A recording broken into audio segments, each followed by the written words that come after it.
Chapter 183.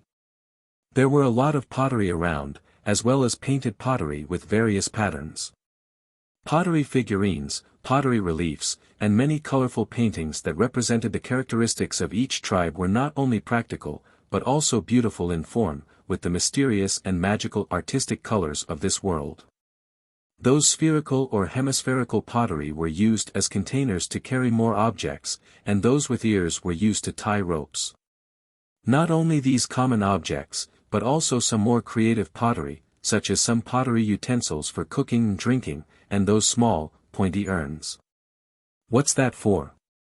Xiao Xian pointed to the place where some small, pointy urns and funnels were placed, and asked the person next to him. "Oh, that. It said that it's used to make wine." The person next to him answered, his eyes full of envy when he looked over there. "I heard that those are wine-making utensils. Those people also use those pottery to carry wine, and it's very popular here. I went to change one of those pottery, but it didn't produce wine.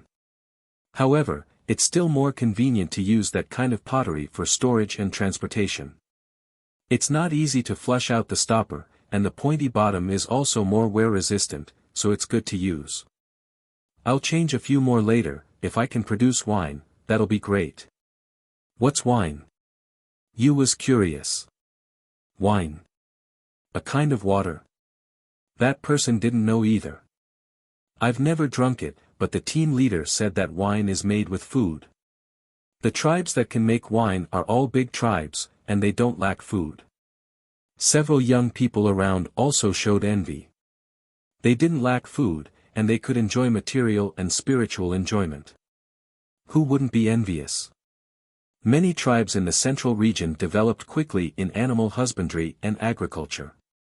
With food surplus, there was a rapid development of handicraft industry, and there was a rich variety of art. This was also why travelers said that the central region was a very wonderful place. There was a relationship between function and decoration in the design of art. In such a place, people's labor and daily affairs were mainly for survival. After all, survival was the most important thing, and life was ranked second. Creativity was for a better life. Therefore, in all creation activities, even in such a barbaric and primitive place, the design of pottery was centered around people and practicality as the foundation. Many people in the tribe worshipped these pottery, but it was not necessarily because they followed the trend. There were many factors of worshipping the craft.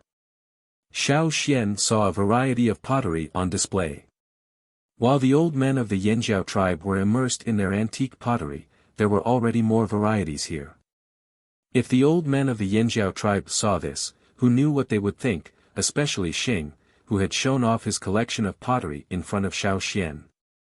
In addition to pottery, there were also many jade products. Most of them were in the shape of strips, half-rings, or even less than half-rings. A few were in the shape of bridges. Some jade stones had nothing on them, only one or a few holes. Some jade stones were engraved with complicated patterns. There were even jade ornaments that were entirely carved. "Are those jade stones?" Yu's eyes lit up as he looked over. "Yes, those are jade stones. It's just that they are not good jade stones. When you go, pay attention.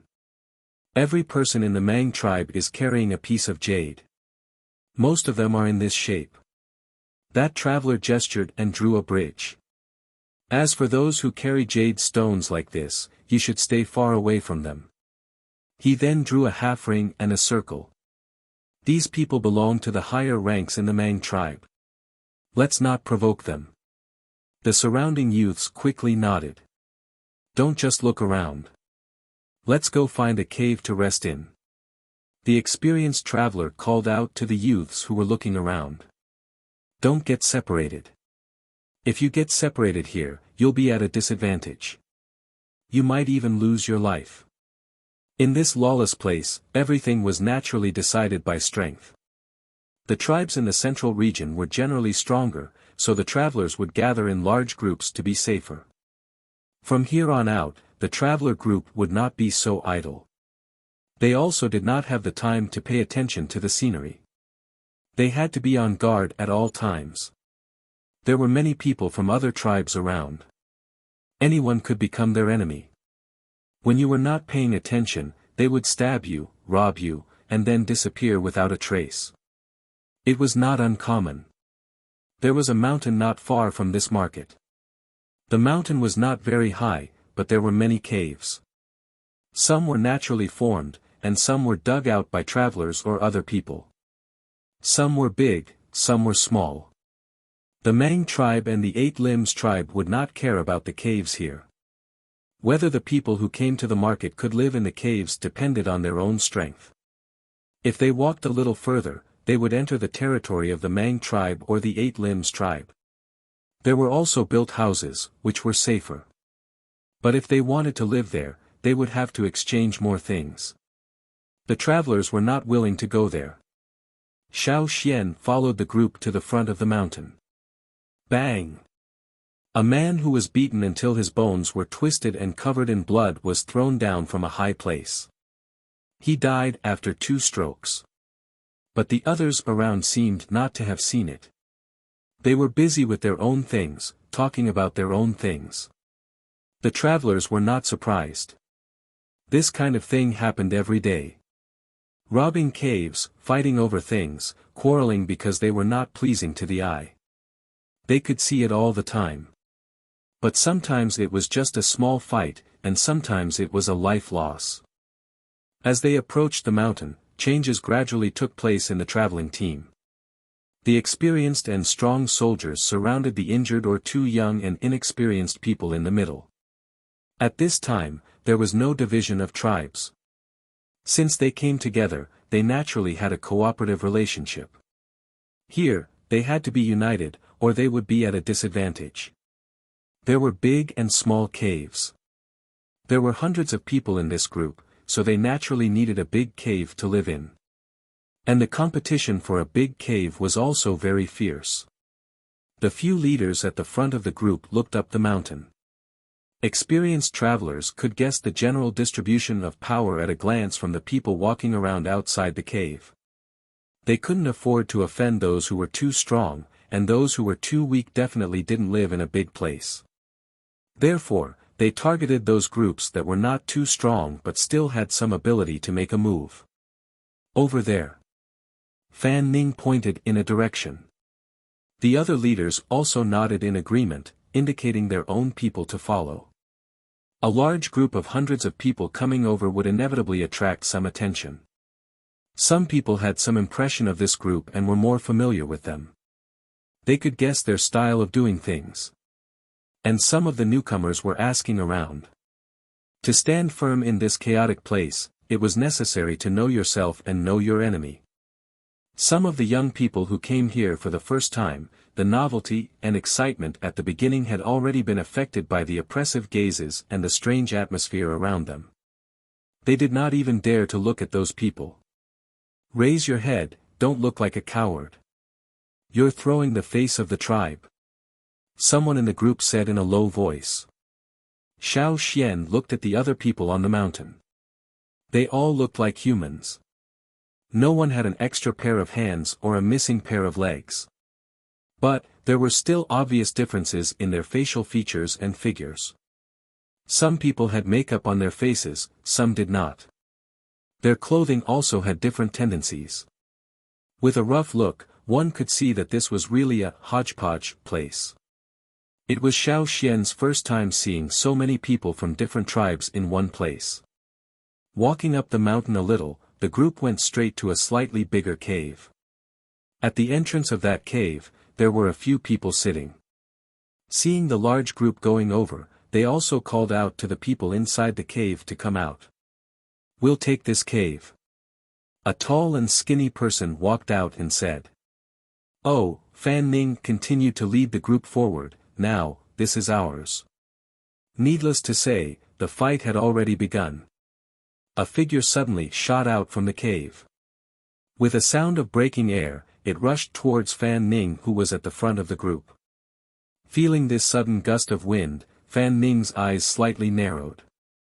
A cold light flashed through his eyes. His ankle that was walking forward suddenly turned. His shoulder shook. Instead of retreating, he went forward and met the attack head-on. The opponent's swinging leg attack was very swift and fierce. Xiao Xian did not doubt that this kick could make a person's head move. After being blocked by Fan Ning, the opponent landed on the ground and switched to using both arms. The swinging arms were like soft knives as they flew up and down. When Fan Ning dodged, the shadow of the arms directly smashed onto the rock at the side, leaving a deep mark on it. Xiao Xian was a young man, so he was also surrounded by the travelers in the middle of the group. The young people around him were silent, their eyes wide open as they stared at the dangerous battle unfolding before them. When they just arrived, the person who was beaten into a bloody mess left a very deep impression on them. Perhaps, the person who lost, would end up like that. Losing the cave was a small matter, but if you lose your life, then you have nothing left. But, sometimes, even though you know it's dangerous, you can't take a step back. Do you know what kind of frog is team leader Fan Ning's favorite frog? You asked Xiao Xian in a low voice. What is it? Xiao Xian looked at you. He remembered that the pattern around Fan Ning's eyes was not very special. It was different from Yu's bright poison frog pattern. The overlord frog from the horned frogs. He likes the same as the leader. You said. The leader of the Pu tribe, Guang Ho, looked like a dumpling. Later, Xiao Xian saw some of the Pu tribe's frogs that were obviously much bigger than the other frogs. Only then did he know that Guang Ho's appearance was more similar to the horned frogs. But the Pu tribe's several gigantic beasts, their temperament was very brutal. Fan Ning liked the overlord horned frogs the most. His temperament was also similar to the overlord horned frogs. Moreover, his strength was also one of the top in the Pu tribe. Although this team leader of the Pu tribe's travel team did not have a good attitude towards Xiao Xian had to admit that this person, Fan Ning, was still very capable. On the other side, Fan Ning caught the opponent's carelessness. It looked like a simple and unadorned move, a fist that was nothing special, but it carried a tyrannical force. It broke through the air and directly hit the opponent's chest. Puff! The person who took this punch was sent flying and fell on the ground 10 meters away. He struggled to get up and wanted to say something, but he spat out a mouthful of blood. The faces of many people in the opposing team changed. They looked at Fan Ning who was standing there in fear. Although Fan Ning's body also took a few hits, and his beast skin clothes were torn and stained with blood, but compared to the person who was sent flying, Fan Ning's situation was already considered good. Moreover, Fan Ning was still standing there very calmly. Xiao Xian felt that Fan Ning's punch was actually a little restrained. On the way to the central region, he also saw Fan Ning hunting prey. At that time, he was really ruthless. If he used all his strength in that punch, the opponent would have already died. If he added more strength, the opponent's bones would probably be broken. The other party was helped up, and blood was still flowing from the corner of his mouth. Even if his bones were not injured, the powerful punch just now had caused quite a bit of damage to his internal organs. It was impossible for him to continue fighting. He could feel that even though his bones were not broken, but there were already cracks. If he took another hit, he would be in a much worse state. Everyone rush up and continue fighting. Not worth it. There were still people in the opposing team who wanted to stand up and say something, but after being glanced at by Fan Ning's slightly narrowed eyes with a cold light, they retreated back. Who else? Fan Ning stood there, his line of sight swept across the crowd in front of the cave. Many people did not dare to look directly at his eyes. The tough and tyrannical aura just now, the quick and violent attack, completely broke some people's courage. Even the leader was defeated. Even if there were still many people with decent strength in the team, they could not win in terms of numbers. Looking at the opposing team, each of them was in a good state of mind, especially the leader, who stood there with a fierce face, looking like he could still fight for a few more rounds. Forget it, let's go. They could not win against the leader, they could not win in terms of numbers. They might as well save their strength to look for the next target. The group of people who were originally blocking the entrance of the cave started to pack up and leave. They planned to snatch the cave that they saw yesterday that was slightly smaller than this one. The people in that cave seemed to be easier to deal with. With such a result, you gave Xiao Xian a very proud look. Look, our leader is so domineering. At the same time, you also thought, worthy of being the one who drew the Overlord Frog's eye mark. If only leader Fan Ning could have the same brow bone as the leader, then he would really have the look of the Overlord Frog. Not only you, many of the Pu tribe's youngsters were also looking at Fan Ning fervently, their eyes filled with worship. On the surface, Fan Ning had the cold and solemn look of an expert, but in fact, he was also feeling bitter in his heart. If he were to fight again, he would definitely lose very miserably. Those few hits on his body had also injured his internal organs. He was only pretending that he was fine and needed to rest properly. He did not use his full strength in the last punch because he wanted to save some strength to guard against the future. Snatching the cave only needed to intimidate the opponent and force them out. Let's go in and pack up, Fan Ning said to the others. The group swarmed in. Their group was very big, but this cave was enough to accommodate all of them. Although there was not much space for them to move around, but to be able to occupy a cave here was already not bad. When everyone was happily walking in, a person's voice came out from the cave. What's all the noise about? The voice had a bit of leisure and laziness, and even had the sound of yawning. Hearing this voice, the people in the group did not expect that after they had already snatched the cave, there was still someone who dared to stay here. Could it be that someone in the previous group was sleeping too soundly and did not hear the noise? Who? Come out. We have already taken this cave, you hurry up and pack up your things and get out. One of the leaders in the group shouted with surprise and anger. Chapter 184.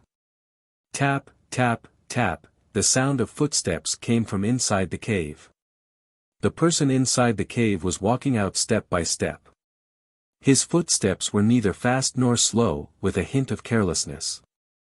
He was not alarmed by so many strangers at the entrance of the cave. There was no bonfire in the cave. It was pitch black, so at first, the people at the entrance of the cave could not see the person inside. They were only alarmed by the sudden appearance of this person, so they all picked up their weapons and pointed them at the person walking out.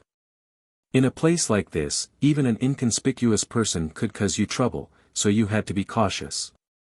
Near the entrance of the cave, the light became brighter and brighter. The person walking out of the cave gradually revealed his figure. That person looked very young, wearing a linen robe. Although it was a little wrinkled, it could be seen that this linen robe was much better than the one Xiao Xian saw in the Pu tribe. The weave was also more delicate. At the collar, there were some small bamboo pieces that were connected together to form an ornament, making the linen robe not so simple. That person raised his arm and stretched. The light at the entrance of the cave was a little dazzling. He grabbed his messy hair with one hand and looked at the person standing at the entrance of the cave. Another person. You are. The few leaders at the front of the group looked at him and asked. This cave is ours. Get out of here. There was a younger person next to him. He originally wanted to grab a better position in the cave, but when he started, he was shocked by the noise from inside the cave. As a result, his position was taken by the person behind him. Now he was not in a good mood, so his tone was naturally a little harsh. But he did not notice that the arrogant tone of the leader of his group had become much gentler. He also did not notice that some of the more experienced travelers in the group suddenly changed their expressions. Seeing that the other party did not answer, he was about to say something, but his mouth was covered by a few older people next to him and he was dragged into the group. Xiao Xian looked at the person who walked out. He knew that although linen had become popular in the central region, there were many people wearing linen in the bazaar. However, the linen on the person who walked out was much better. He even wore well-polished bamboo ornaments. Most importantly, there was a piece of jade hanging from his waist. The experienced people in the team had said that in the Mang tribe, almost everyone had a piece of jade. However, some of them had a very small arc, while others had a half circle or even a circle. It could be said that in the Mang tribe, status was related to jade. However, the young man in front of him had a piece of jade that had a 240-degree arc on his waist. Although there were no engravings on the jade, there were some clear green lines like bamboo. It could be imagined that this person was not a nobody. Although they did not know why this person was sleeping in the cave, they could not afford to offend him. This was what the leaders thought at the same time.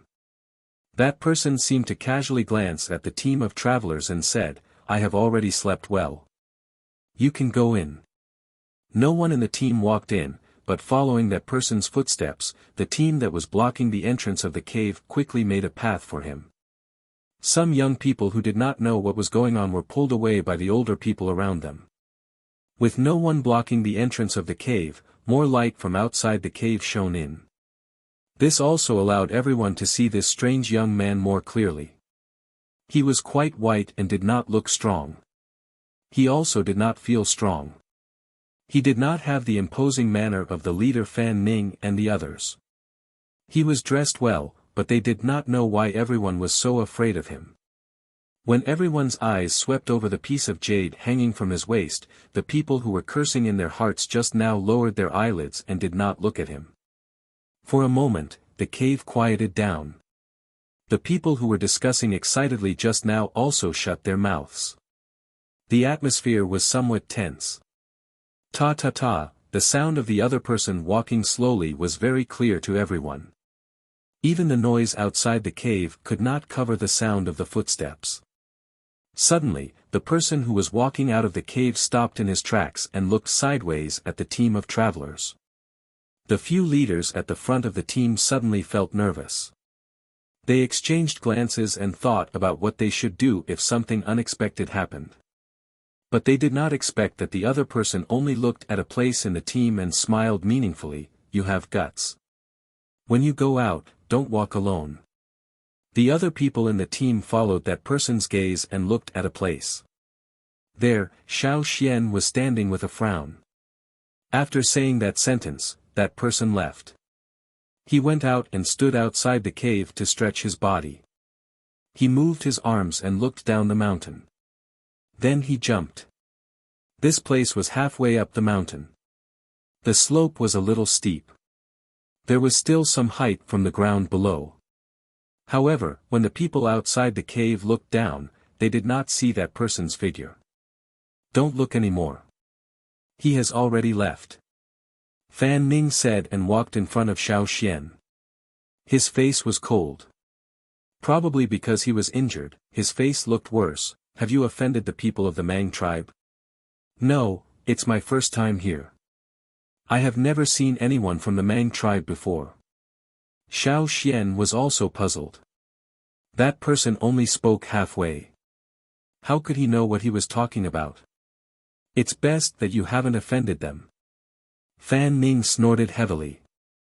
Because of this snort, it affected the injury in his body. He coughed a few times and almost coughed up blood. But in order to maintain his face and stabilize the morale of the team, he swallowed that mouthful of blood back.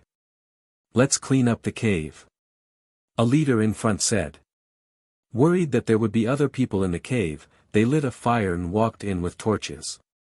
They checked carefully, took out some rubbish and threw it outside. Then they found a place to rest. After rushing for such a long time and arriving at the central region, they had been tense. Now that they could finally get a cave, they really needed a good rest. Some of the injured people also needed to recuperate. Xiao Xian, Yu and a few others also found a place to rest. They lit a small fire and roasted the meat they brought.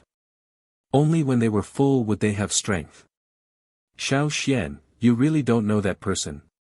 Yu asked. "I don't know him. I also don't know what he meant by that sentence." Xiao Xian had been thinking about the reason. He even wondered if the other party had found out that he was from the Yanjiao tribe. However, he did not hear about any grievances between the Mang tribe and the Yanjiao tribe. Moreover, Xiao Xian did not feel any malice from the other party. Of course, there was no kindness either. He was just a stranger. On the other side, the person who left the cave was already near the market. He did not walk into the market. Instead, he walked about 100 meters away from the market. Whoosh! A slender spear shot at him and stabbed into the ground in front of him. Almost half of the spear was buried in the ground in an instant. Chu Su. Hand over by Ling. A white figure appeared in front of Chu Su from 100 meters away in the blink of an eye. It was a young woman wearing a white silk dress. At this moment, her beautiful face was filled with anger as she looked at Chu Su. Isn't it just a spider? How many days have you been chasing me? Chu Su yawned and said carelessly, You care about your spider. What about my bamboo rat, which I painstakingly raised? You will compensate me? I was planning to raise it for a few more days and make a big pot of soup to eat. Ah, but when I went back to take a look, oh!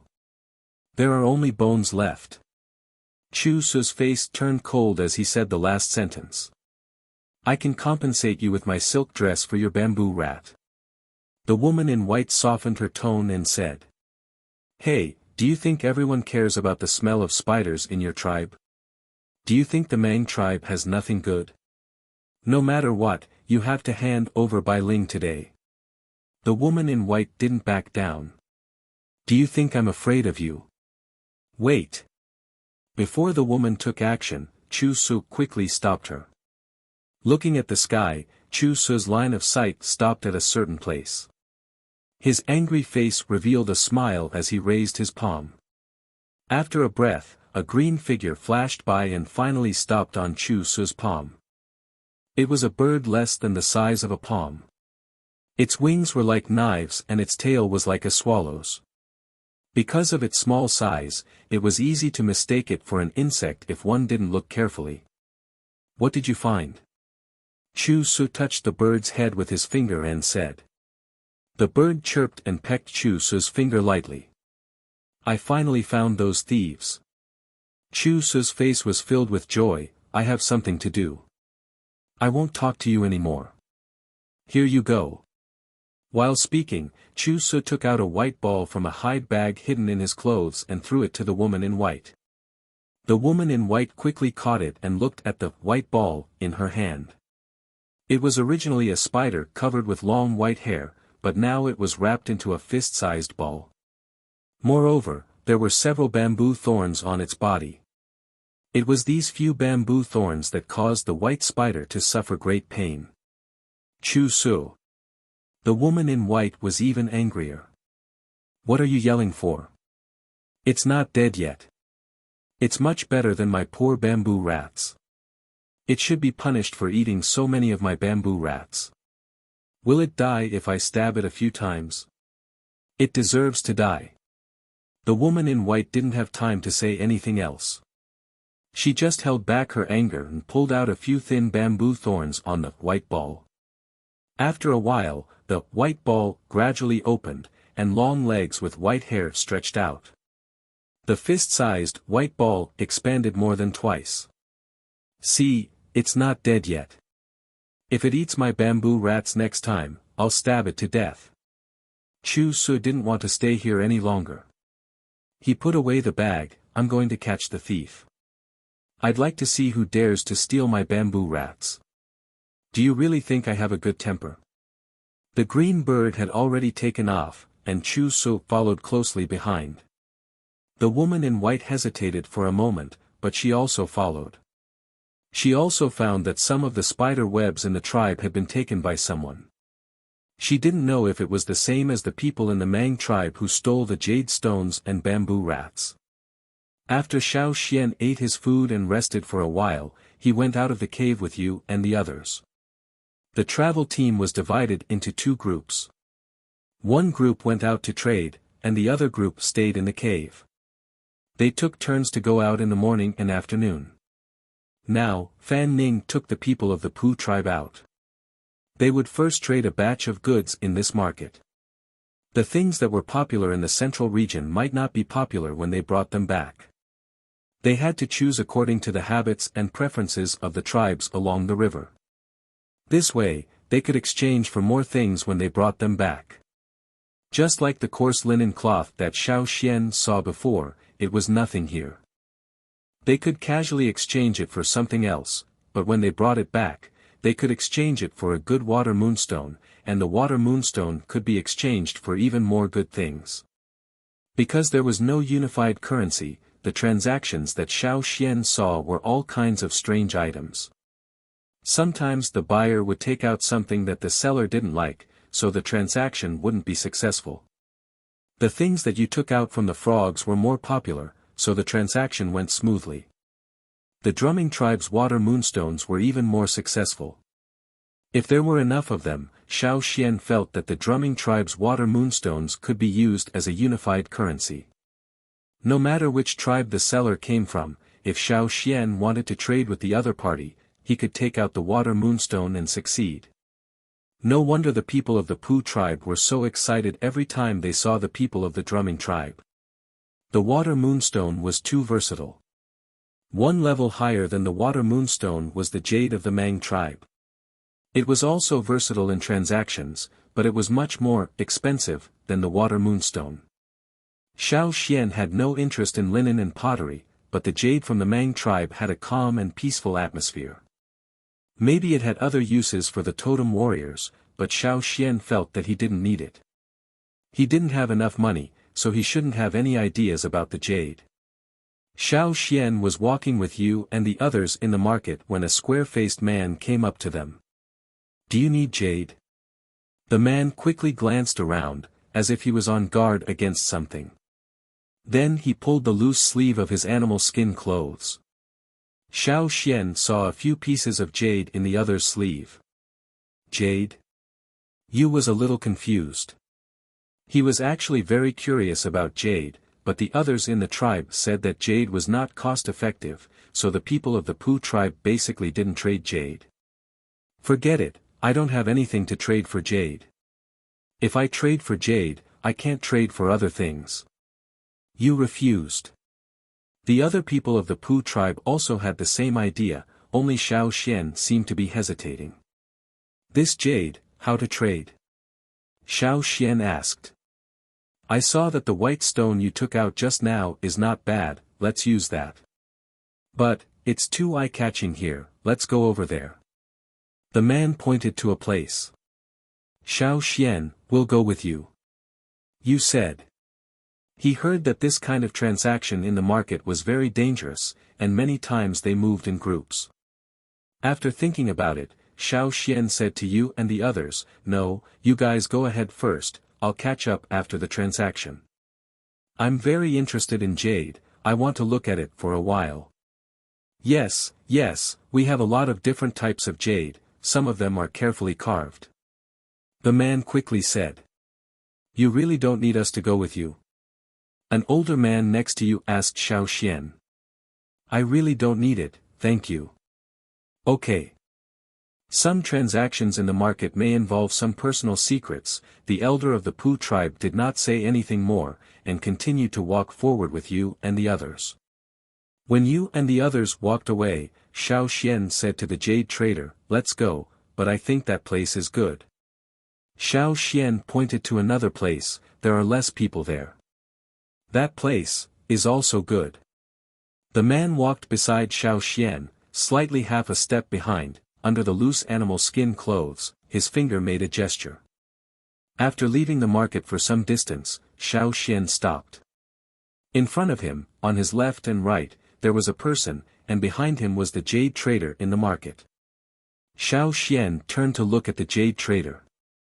The trader was smiling at first, but now he was smiling too.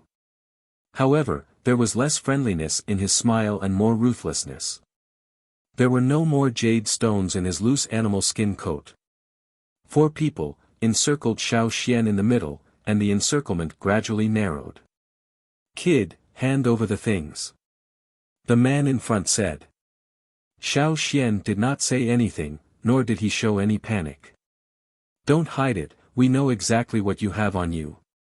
But you have guts, with such precious things, you dare to come with me alone. The jade trader's eyes flashed with a greedy light. Precious things. Xiao Xian thought for a moment. He had many precious things on him, such as the insect skin clothes, those special silk threads, the drumming tribe's water moon stones, and the fire crystals. Xiao Xian's eyes flashed. He remembered what the man in the cave said, you have guts. When you go out, don't go alone. Chapter 185. A wasp the size of a thumb was circling around one of them. Xiao Xian had heard from some people in the team that there were some people who specialized in finding treasures. They would raise some animals that could find treasures. Those animals were very sensitive to objects with special energy, such as the fire crystal. With the help of these animals, the success rate of the treasure hunters would be greatly increased. Now, the strange-looking bee that was flying around one of them should be the so-called treasure-hunting bee. What do you want? Xiao Xian asked. Don't pretend. I know you have the fire crystal. Or, if you can give us more things, we can let you go, otherwise. The man in front of Xiao Xian said fiercely. Sure enough. Xiao Xian thought. So, the man in the cave could also sense the fire crystal. After waiting for a while, they saw that Xiao Xian didn't speak. One of them became impatient and his face darkened. Don't talk to him anymore. Since he doesn't want to give it to us, we'll kill him and search his body. For them, Xiao Xian was just a newcomer who came with the team for the first time. He was a young man who didn't know anything and didn't have much strength. Every time they made a move, they would make some inquiries. Before this, after the treasure hunting bee found the fire crystal, they pretended to be traders in the market and talked with the traveler team. They knew that this guy named Xiao Xian was alone and didn't belong to any of the tribes in the traveler team. They had never heard of the Yanjiao tribe. It was probably a small tribe in a remote place.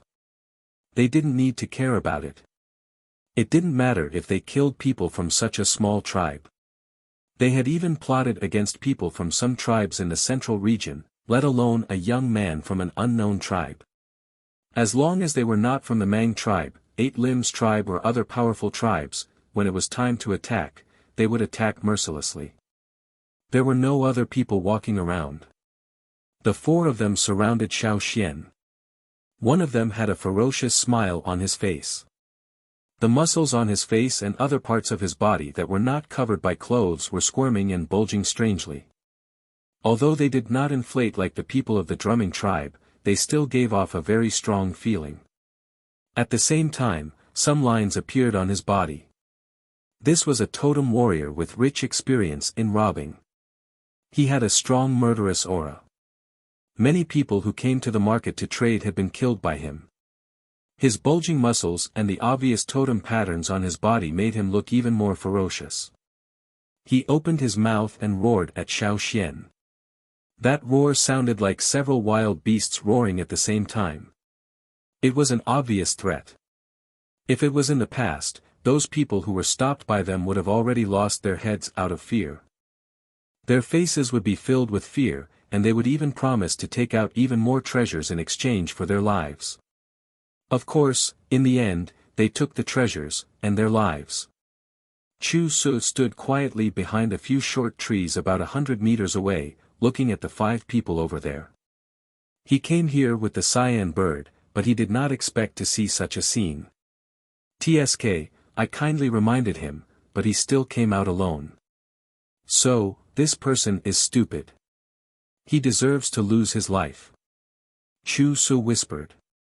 Beside him, the woman in white stood there, holding a furry spider in her arms. She frowned slightly and looked at the 5 people over there. She was not interested in the affairs of those small tribes. The reason why she followed Chu Su here was to see if they had anything to do with the people who pulled the spider silk. They are the thieves. The woman in white asked. Yes, it's them. But I didn't know that they would do this kind of thing. Well, they have the guts to steal from the Mang tribe and Eight Limbs tribe. Naturally, they would steal from others. Chu Su said. Aren't you going to help? Why should I help? When the matter over there is finished, I will deal with them.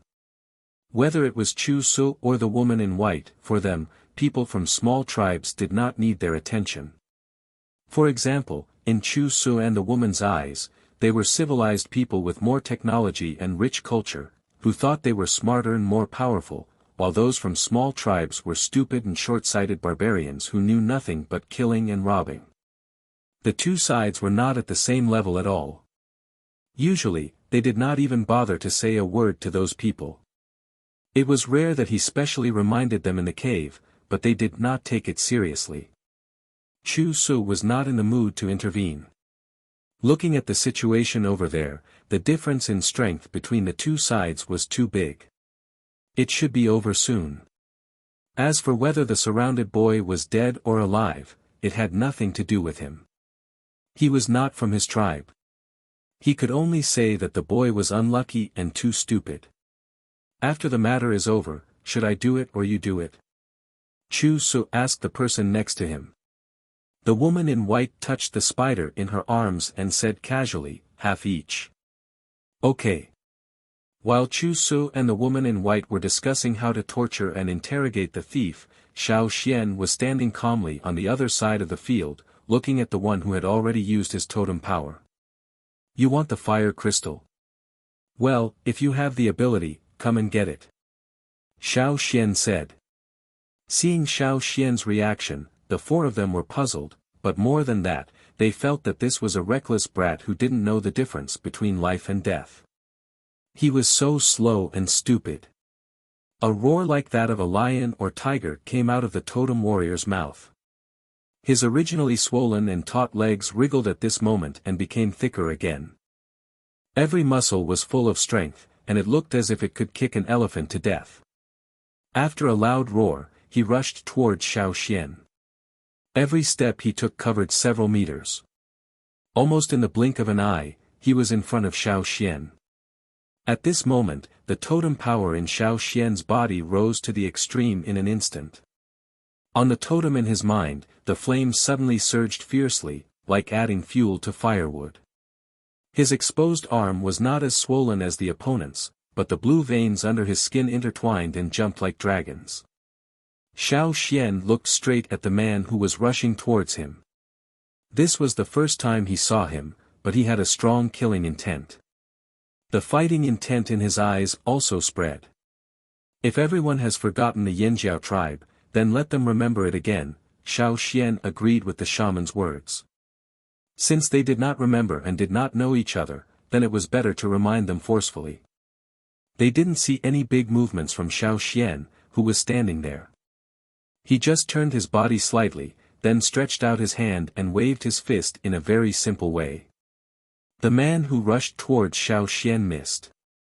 Before he could make another attack, he felt an extremely strong aura explode beside him. This aura was too strong and too fast. It almost reached its peak in a short time, causing his scalp to tingle and his body to slow down. In the next moment, he was punched in the chest. His muscles, which looked very strong and tough, were like fragile fruit skin under the attack of this seemingly ordinary fist. They caved in directly. Visible ripples spread from the point of impact. The sound of bones breaking rang out from the caved-in chest.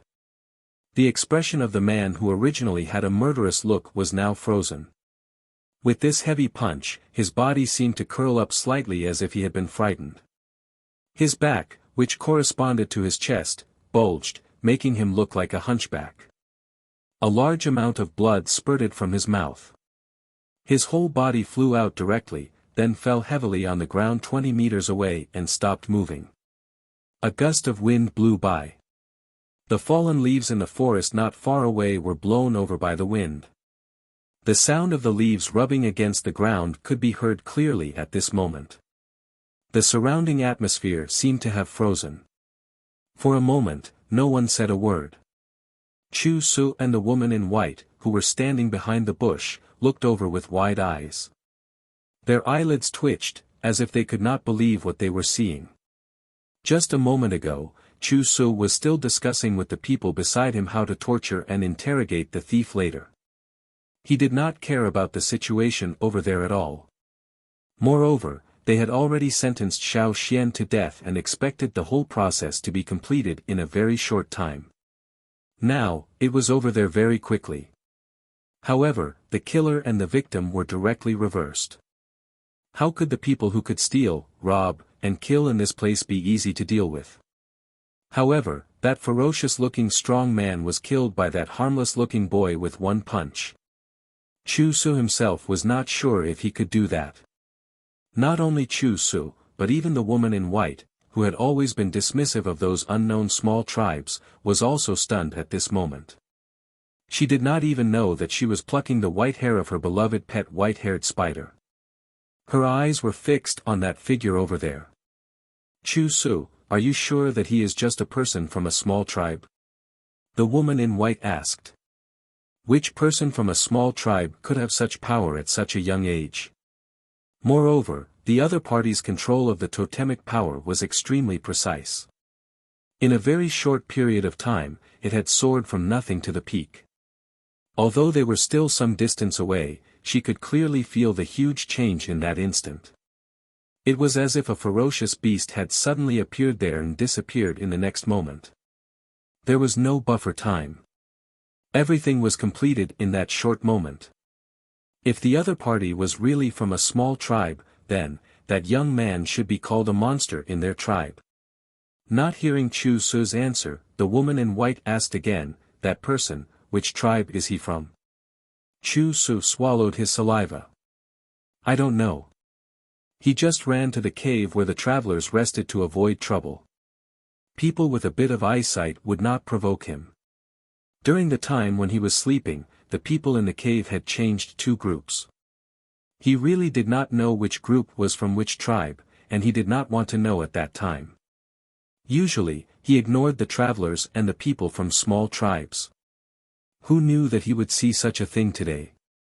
The woman in white looked at Chu Su expressionlessly. Idiot.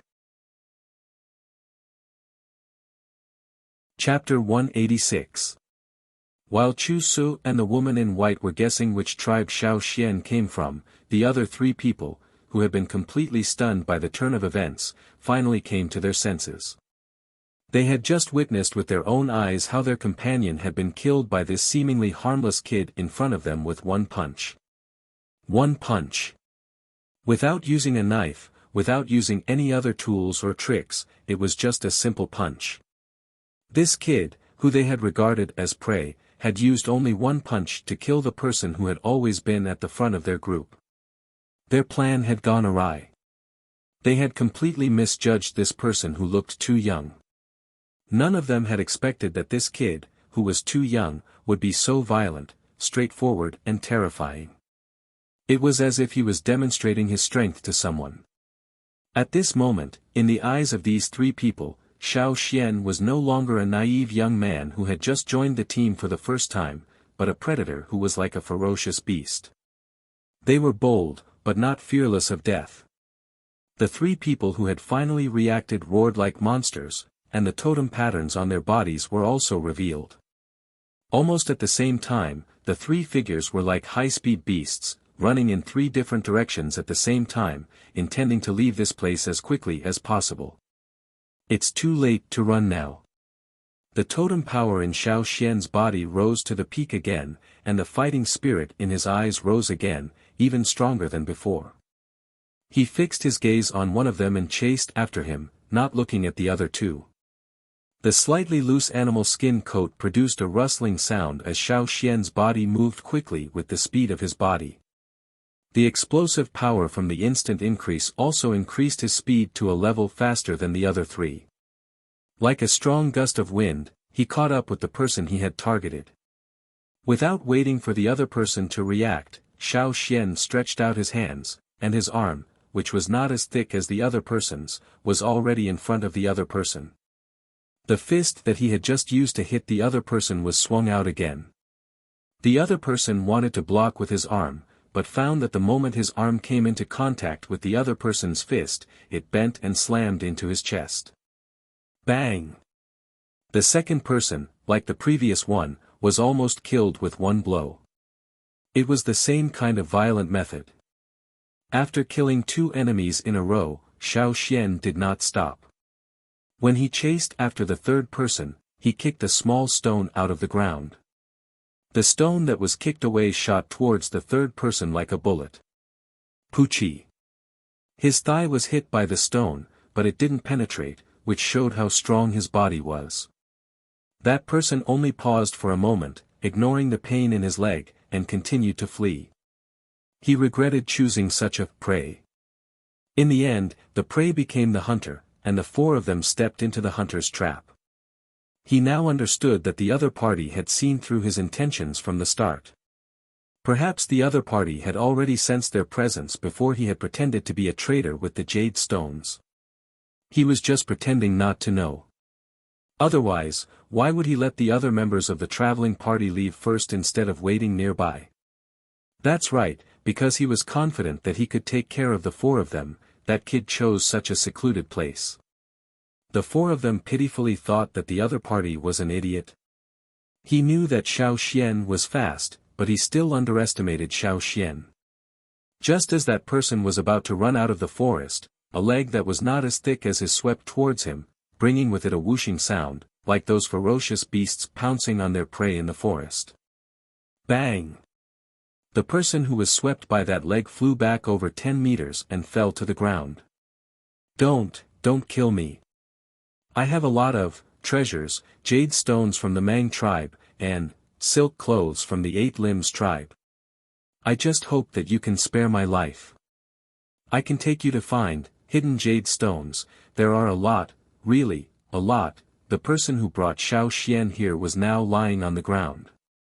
Because of the blood he spat out, his mouth was still red, and it was difficult for him to speak. He struggled for a while, but as if he had lost all his strength, he fell back again. He looked in the direction that his last companion had fled. That person seemed to have escaped successfully. Xiao Xian glanced at him, then turned and walked in the direction that the 4th person had fled. Just as Xiao Xian turned around, the person who was lying on the ground quietly got up, took out a slender bone knife from his waist and stabbed towards Xiao Xian. However, Xiao Xian dodged it as if he had eyes on the back of his head. That person only felt his arms go numb, and the bone knife in his hand fell away. Puff, the slender bone knife pierced through his body. That person made a meaningless sound from his throat, looked at Xiao Xian in disbelief, and then knelt on the ground. Xiao Xian looked at the person in front of him, lifted his foot, and stomped down. Bang! The ground under Xiao Xian's feet, with his feet as the center, suddenly caved in, forming a circle with a diameter of nearly 2 meters and a depth of a palm. Chu Su and the woman in white, who were standing behind the bushes, felt as if their hearts had been violently shaken, just like the ground. The white-haired spider nestled in the woman in white's arms had all its hair standing on end, and it was trembling. The little green bird that had brought Chu Su here also stood on the leaf closest to Chu Su, nervously looking in a direction in the air. On the other side, after Xiao Xian stomped his foot, he no longer paid attention to the person kneeling on the ground. He turned and walked in the direction of the 4th person. His footsteps were slow, as if he was not in a hurry to catch up. Behind Xiao Xian, the person kneeling on the ground had bloody lines spreading, and it looked as if his body had been split open. Such a violent and forceful method made Chu Su feel that he had been blind before. How could he have thought that this young man was an idiot who did not know anything? In fact, he was the idiot, right? He did not even recognize such a powerful person. However, there were 4 people who had surrounded him before. Now that the boy had killed 3 of them, it was obvious that he could not catch up with the 4th one, so he was walking so slowly. Just as he thought about it, Chu Su saw the little green bird hiding in his arms. What's wrong? Chu Su was puzzled. The little green bird hiding in his arms looked up at a certain place in the sky, as if it was very afraid. The sky. Chu Su raised his head and looked over. Then, he saw a huge eagle carrying a person and flying towards the young man. Bang! The man held by the eagle was thrown to the ground. It was unknown whether he was dead or alive, but his bones seemed to be a little twisted. He should be dead, right? The 4 people were all killed in such a short time. In this place, strength spoke louder than words. However, not everyone would reveal their strength to the outside world. Who on earth was that boy? Which tribe did he come from? Chu Su and the woman in white both thought that they should go back and ask people to investigate carefully. Chapter 187. Not much time had passed since the man who pretended to be a traitor brought Xiao Xian over to kill all 4 of them. Xiao Xian tied up the 4 dead men with straw ropes. There was no one else around for the time being, but there was no guarantee that someone would come over after hearing the commotion. These 4 men probably had accomplices, so Xiao Xian didn't plan to stay here for long. While Xiao Xian was tying up the men, Cha-Cha was looking left and right with nothing to do. It glanced at the bushes a few times, and then looked at an injured, strange-looking bee that was spinning on the ground. It was the treasure-hunting bee that had been tamed by those people. However, when its master was killed by Xiao Xian, it was also affected. It was injured by the turbulent airflow and fell to the ground, unable to fly. No matter how hard it flapped its wings, it could only make a buzzing sound as it spun on the ground. Cha-Cha stared at the treasure-hunting bee for a few seconds, then pecked and ate it. "Alright, let's go, Cha-Cha. Let's find a place to get rid of these people first," Xiao Xian said as he jumped onto Cha-Cha's back. Cha-Cha flapped its wings and lifted up the 4 tied-up men with its big claws. Although they were a little heavy, as long as it wasn't a long-distance flight, it wasn't a big problem for Cha-Cha. Before leaving, Xiao Xian glanced at the bushes before retracting his gaze. He knew there were people behind him. The young man he saw in the cave was also there. Because of this, when he dealt with the 4 men just now, he used such barbaric and violent methods. He used the same style that Mai and the others used to hunt fearsome beasts. For example, Mai used his fists to beat up the 4-fanged wild boar. Most Yanjiao tribes had the same style and advocated strength. Since it was to intimidate, Xiao Xian naturally used the most Yanjiao style. In order to achieve the best effect, he didn't even use a stone knife, only his fists. This should be able to leave an impression on the people there, right? After Xiao Xian and Cha-Cha left, Chu Su and the other 2 came out from behind the bush and walked to the place where the battle had taken place to take a closer look. Very strong power. It could even be considered barbaric and overbearing, but this was not the style of the few tribes that Chu Su knew. There were also some who were used to using absolute power to attack their opponents, but they might not be able to do so. Moreover, the opponent was so young. On the other side, Xiao Xian and Cha-Cha brought the corpses of the 4 robbers to a forest that did not belong to the Mang tribe or the 8 Limbs tribe. They threw the 4 people there. There were many traces of wild beasts around. They believed that these 4 people would disappear soon. Xiao Xian found all of their belongings. Among them, there were some jade stones and a few good animal skins. After cleaning up the bloodstains on his body and putting the jade stones and animal skins into the animal skin bag, Xiao Xian adjusted himself, dispelling the murderous aura and calming down his negative emotions. It was like every time he returned to the tribe after a hunt to wash his sword. After a short while, when Xiao Xian opened his eyes again, he was no different from his usual self. He still looked like a young and inexperienced boy, and no one could tell that he had killed 4 people not long ago. Patting Cha-Cha's head, Xiao Xian said, "Let's go back." The people of the Pu and Pu tribe walked around the market, the things they wanted to trade were also exchanged. When they were almost done, they saw Xiao Xian running towards them. They looked at Xiao Xian from head to toe and didn't see any injuries on him. Only then did they feel relieved. "How is it? Xiao Xian took out a jade stone the size of an egg and tossed it up and down. Done. Hey, let me see. How much better is the jade stone of the Mang forest compared to the water moon stone of the drumming tribe? You asked. Xiao Xian handed over the jade stone. This was only one of the jade stones he found from the four people. It contained less energy, but it was very peaceful. When the time came, Xiao Xian and the others returned to the cave, and another group of people went out. However, the people who went out were not familiar with Xiao Xian. Therefore, when Chu Su asked people to inquire about Xiao Xian, they did not get any useful information. 2 days later, the group of travelers began to prepare to leave. This was the last day that they could hang around the market. If they wanted to trade, they had to hurry up. After this market, they would probably have to wait until next year before they could come again. Xiao Xian came to an old wine cellar. He exchanged for a bamboo bottle of wine and tasted it. The alcohol content of the wine was not high. It was very light and had a refreshing taste with medicinal properties. Because it was stored in a bamboo bottle, it emitted a bamboo fragrance.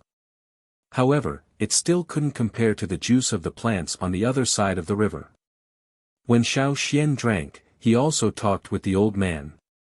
In his previous life, he used the grapes in his yard to make wine. The old man was from the Mang tribe. He also had a piece of jade on him, but the texture and pattern of the jade was not as exquisite as Chu Su's. It was also not as big as Chu Su's jade. He didn't have a high status in the Mang tribe, but in the market, some people who liked to blackmail and rob didn't dare to have any ideas about him. The old man was a little arrogant, but when he talked with Xiao Xian about making wine, he became very enthusiastic. This was a person who was very enthusiastic about making wine. When talking about his favorite things, he didn't have the same attitude as before. He asked Xiao Xian to sit there and took out several kinds of grain wine for Xiao Xian to drink. When Xiao Xian talked with the old man, he also figured out the function of the pottery tools. If the soil in the Yanjiao tribe wasn't suitable for pottery, they wouldn't have used stone for everything.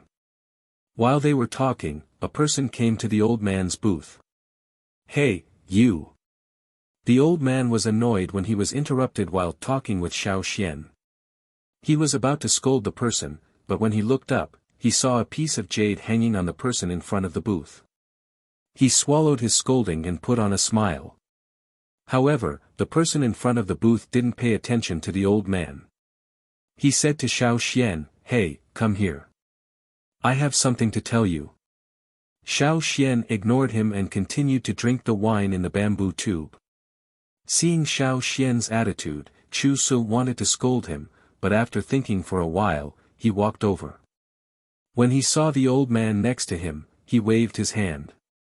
The old man smiled and stepped back a few steps to stay away from them. After the old man left, Chu Su lowered his voice and said to Xiao Xian, "Are you interested in seeing what happened to the people who robbed you that day?" Xiao Xian thought for a while and stood up from the ground. Where? Xiao Xian wasn't interested in those robbers. What he wanted to see was how the people of the Mang tribe dealt with those people. How strong were the people of the Mang tribe? After talking to you and the others, Xiao Xian left with Chu Su and went to a mountain a little further away from the market. That place didn't belong to the Mang tribe or the Eight Limbs tribe. In front of a wooden house on the mountain, a dozen people were gathered. The leader was a tall and strong man with a face full of curly hair. He took a few gulps of water from a clay pot, then swung his hand and smashed the pot on the ground. Bang! The clay pot was smashed into pieces in an instant. "Haven't you found them yet?" the curly-bearded man asked.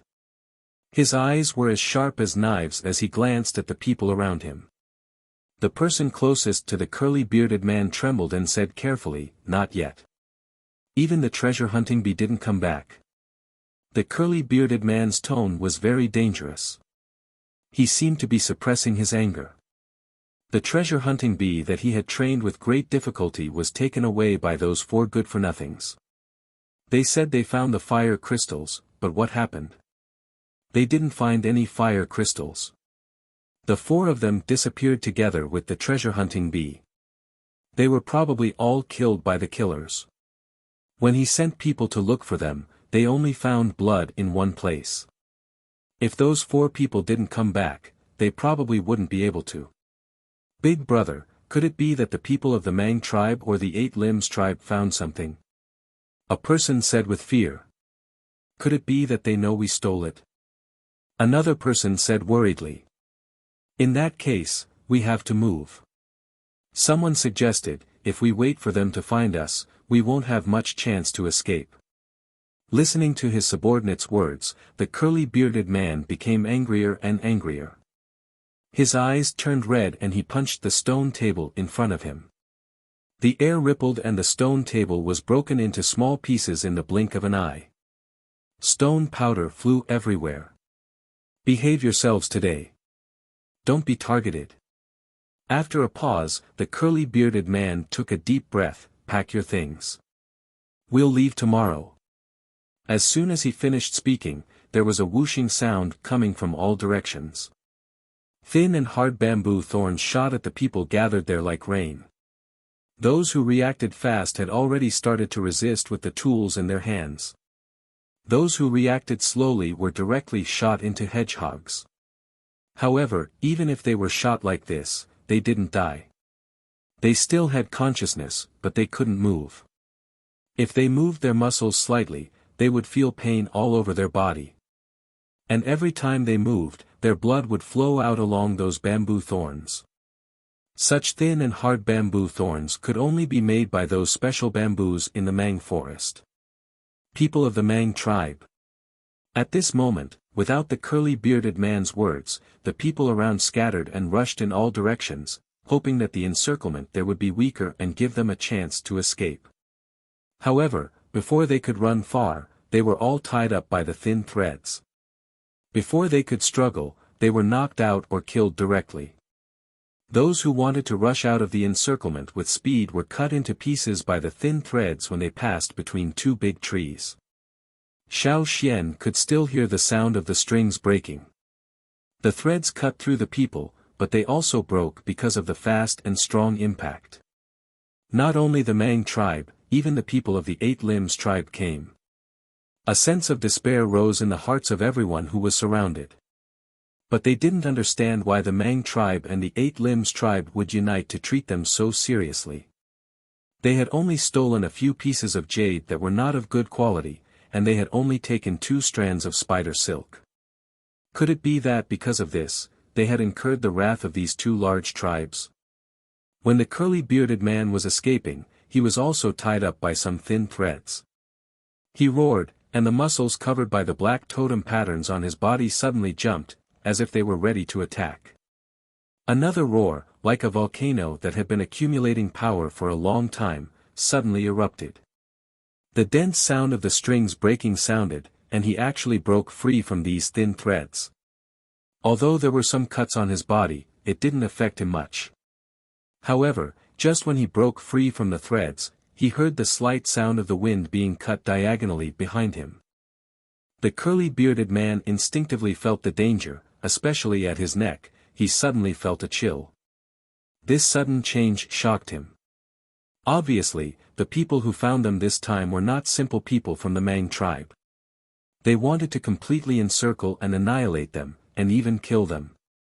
They didn't mean to show mercy at all. A sharp bamboo knife that was 2 fingers wide and half an arm long appeared at the side of the curly-bearded man's neck. The bamboo knife appeared very fast, and the distance between the knife and the neck was also very short, as if it could cut this person's neck in the next moment, but it also gave people an illusion that there was plenty of time to escape. However, an illusion was an illusion after all. Puff, blood splashed out. The curly-bearded man still maintained the expression of disbelief, like a rusty machine, and looked to the side sluggishly. There stood a person. The curly-bearded man opened his eyes wide, and carefully looked at the piece of jade hanging from the person's waist. That was a piece of jade with a slight green color. Why would such a person deal with his own group in person?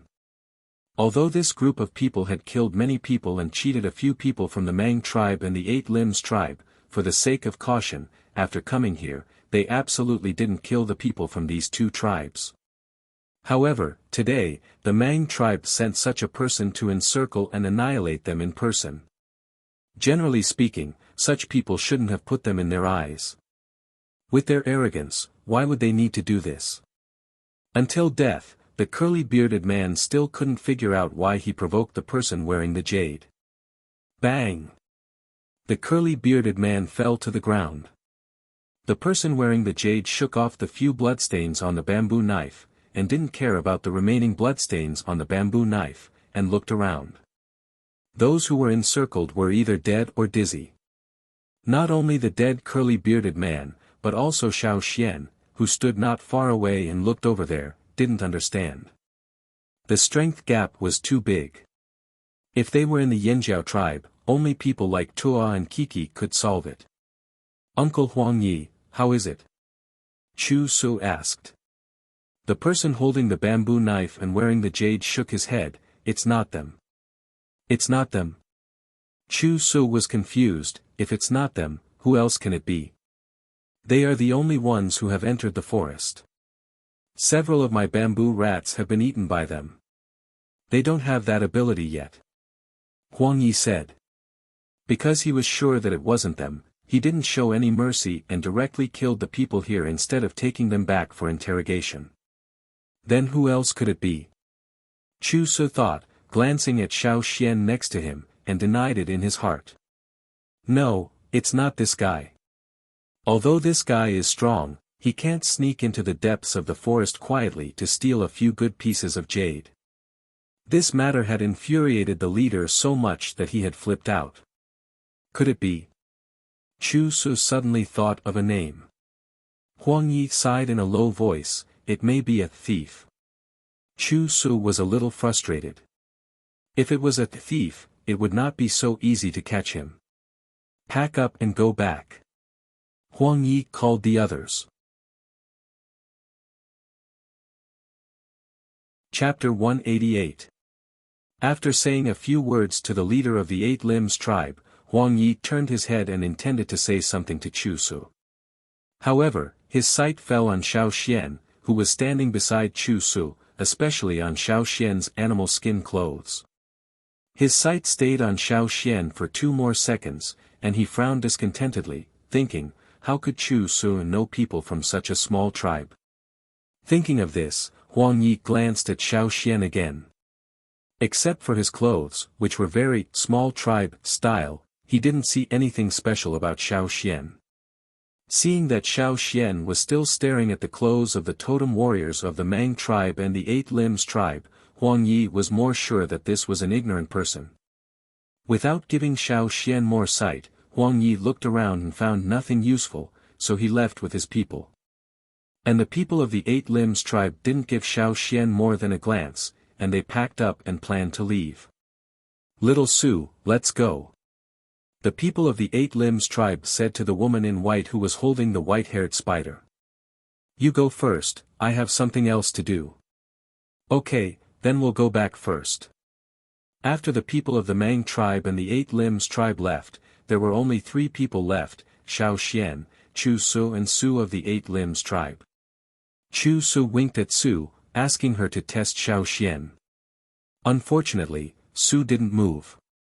She just stood there holding the spider with long white hair, quietly observing Xiao Xian's behavior. Seeing that Su didn't cooperate, Chu Su glared at her. Today, he took Xiao Xian here to let Xiao Xian see the powerful strength of the Mang tribe, especially today, the leader of the Mang tribe was a senior totem warrior. It was rare for a senior totem warrior of the Mang tribe to lead a team to encircle and suppress. For people of small tribes, they would be shocked once they saw it. But obviously, this guy didn't seem to have much reaction. Except for glancing at the clothes of the warriors of the 2 tribes, he didn't show any other expression. Was he shocked or not? Chu Su was not sure. Just as Chu Su was about to find a topic to test Xiao Xian, he saw Xiao Xian walk away. Sigh, we can't go there. There's a trap set by 8 of limbs." Before Chu Su could finish his words, he saw that Xiao Xian had already walked into the area. He thought to himself, "You won't listen to my advice again. You'll suffer later." However, after waiting for a while, there was still no movement from the other side. Chu Su was confused. He looked at Su, who was standing next to him, and nodded in the direction of Xiao Xian with his chin. He asked, "Didn't you set any traps over there?" Su was also puzzled. She remembered that some of the traps set by the people of the tribe were activated when they encircled and annihilated those people, but there were still some that were not removed. They were all traps that were not lethal but could trap people. This was the style of the 8 Limbs tribe. The purpose was to warn some people who came here and let them remember the 8 Limbs tribe deeply and be deeply afraid of them. However, that guy had walked so far, but not a single trap was activated. Su, who was getting more and more confused, didn't notice that she had already plucked a handful of hair from the spider in her arms. Seeing Su like that, Chu Su didn't expect her to give a proper answer. He saw Xiao Xian strolling in the woods, and guessed that when the people of the 8 Limbs tribe evacuated just now, they probably removed all the traps. Seeing Chu Su walk over there, Su opened her mouth, but said nothing in the end. "Sai, you're Xiao Xian, right? Which tribe are you from?" "Ah." Chu Su walked over. Before he took 2 steps into the woods, one of his feet was tied and hung upside down on a tree, swaying. Chu Su took out his knife and cut off the thin wire that tied his feet. He landed on the ground, shook off the leaves on his body, and turned back to glare at Su, who was standing there silently. After a while, he looked at Xiao Xian, who was standing in the woods. The traps were not removed. How could that guy be safe and sound? Luck? No, he couldn't be so lucky. According to the style of the 8 Limbs tribe, since they didn't remove all the traps, there must be a lot of hidden wires and snares waiting for the prey to come to their door. Even if there were only some small things left for the people of the 8 Limbs tribe, many people would still be trapped by those traps, just like Chu Su's own carelessness and got one of his feet tied just now. Chu Su didn't look down on Xiao Xian now. Who on earth was this guy, who could kill 4 totem warriors so quickly and stroll in the traps of the 8 Limbs tribe? He had never seen the totem patterns on Xiao Xian's body when he was fighting. This time, Chu Su didn't continue to walk inside. He just waited at the edge of the woods, watching Xiao Xian stroll in there. Xiao Xian was very interested in the traps of the 8 Limbs tribe. Although there were only some ordinary traps left, and the more technical ones were removed, Xiao Xian could still see some of the key points and preferences of the people of the 8 Limbs tribe from those simple traps. Moreover, the wires used by the people of the 8 Limbs tribe should be spider silk, right? There were many kinds of spider silk. Although many of the traps had been removed, there were still many subtle traces left on the branches and leaves, which could be seen from those traces. When Xiao Xian walked out of the woods again, Chu Su showed a smile that he thought was friendly. He pointed at himself and said to Xiao Xian, "Mang Forest, Chu Su." The people of the Mang tribe liked to call themselves Mang Forest XX. The Mang Forest referred to the wide woods of the Mang tribe. It was said that there were countless treasures in the Mang Forest, and the people who were born in the Mang Forest were also gifted. Their totem warriors of the same level were much stronger than those of other tribes. Of course, this was just what Xiao Xian heard from the travelers of the Pu tribe. These rumors might have embellished the facts, so it shouldn't be so exaggerated. The warriors of the Yanjiao tribe were also stronger than some of the people of the Pu tribe and the drumming tribe. This was what Xiao Xian personally experienced. Anyway, since the people of the Mang tribe introduced him so formally, Xiao Xian naturally replied formally. Putting several leaves picked from the woods into the animal skin bag, Xiao Xian looked at Chu Su and answered, "Yanjiao, Xiao Xian." Yanjiao. Why does it sound so familiar? Chu Su recalled. Not only Chu Su, but Su, who was standing next to him with the white spider in her arms, also felt familiar. Xiao Xian looked up at the sky and said, "It's getting dark. I'll go back first." "Oh, okay." Chu Su, who was wondering why the word Yanjiao sounded so familiar, didn't say much. After Xiao Xian left, he still stood there thinking. "Hey, Su, have you heard of the Yanjiao tribe before?" Chu Su asked. "I think I have, but it's been too long. I can't remember." Su touched the spider in her hand, thinking about when she had heard of this tribe. The two were silent, trying hard to recall when they had heard of this tribe. "Ah! I remember." Chu Su jumped up in surprise, and then said to himself, "How could it be? How could it be? What do you remember?" Su asked. That. Which? That tribe with strong limbs but no intelligence, violent, barbaric and unreasonable. Didn't you hear the story of Yanjiao when you were a child?" Hearing Chu Su's words, Su was shocked. Didn't they say that the Yanjiao tribe was destroyed? Whether it was the Mang tribe or the Eight Limbs tribe, many children in the tribes were taught when they were very young. Those teachers would tell them some stories, some of which were true, some of which were embellished and blurred, and the story of the Yanjiao tribe was one of them.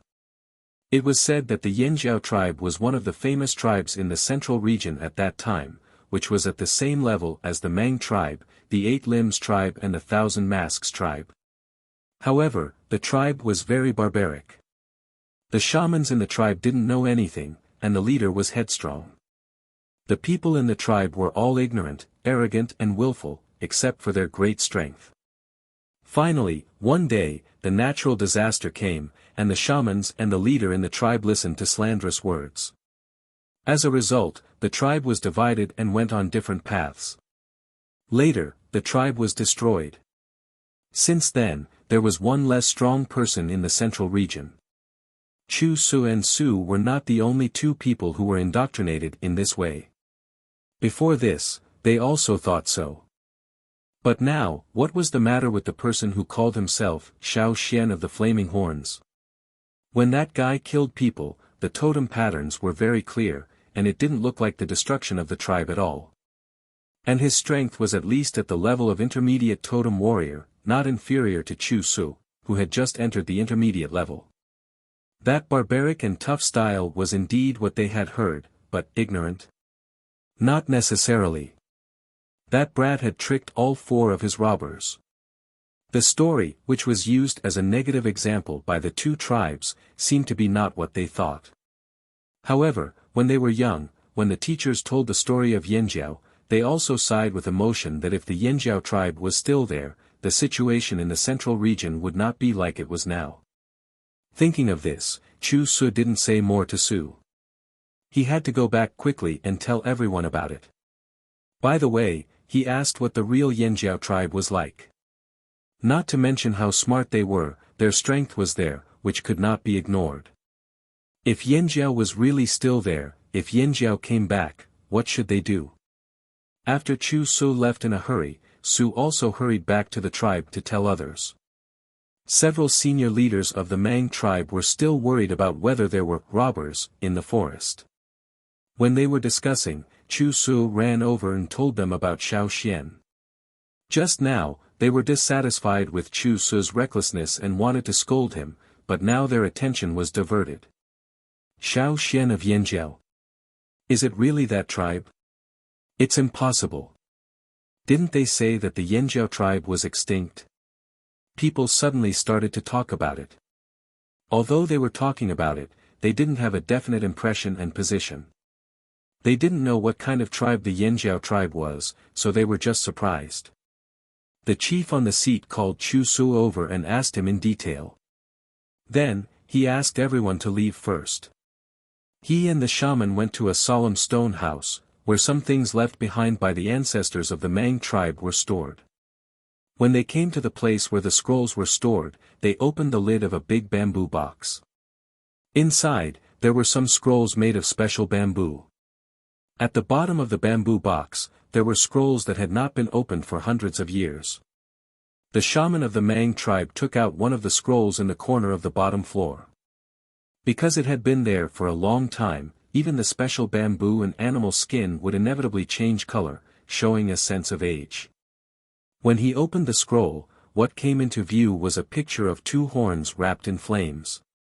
The Yanjiao tribe, the next day, when the Mang tribe sent people to the cave to look for them, they found that the traveling team had left early in the morning. Chapter 189. The traveling team continued on their planned route. After leaving the area of the Mang tribe and the Eight Limbs tribe, the traveling tribe traveled for another 6 days. They passed through some small markets or some medium-sized tribes in the central region and exchanged some things. Xiao Xian marked all the places they passed through on the map he drew, and even marked the characteristics of each tribe. Because they were in a hurry, they didn't exchange too many things. Xiao Xian only exchanged for some tribal symbols or small souvenirs, and hurried on with their journey. Of course, the traveling team also encountered some wild beasts and even ferocious beasts when they passed through some wild mountains and ridges. However, there were relatively fewer ferocious beasts, and most of them were wild beasts. The traveling team pointed to the map and told Xiao Xian that most of the ferocious beasts were in this direction on the map, and that direction was exactly where Xiao Xian planned to go to the old haunt of the Yanjiao tribe. It was said that there were very few human tribes living there. It was also a vast mountainous area where ferocious beasts often appeared, and there were all kinds of unimaginable dangers. It was a place that no traveling team was willing to go to. Xiao Xian wanted to go there and have a look. Since they were on a trip, they naturally had to go to the old haunt of the Yanjiao tribe to see what secrets were hidden in the old haunt of the Yanjiao ancestors, and what the root old he talked about was. Since they were not going the same way, Xiao Xian naturally had to separate from the traveling tribe. Are you really going to leave the team? It's very dangerous to be alone. You persuaded Xiao Xian after hearing that he was going to leave. It's rare for me to go out of the tribe, so I want to look around. When I'm done, I'll follow the route to find you. Xiao Xian said. Along the way, Xiao Xian had drawn part of the map of the central region according to what he knew. Although there were still many places that the traveling team hadn't been to, and the animal skin roll was still empty, Xiao Xian was not in a hurry, and could finish it slowly.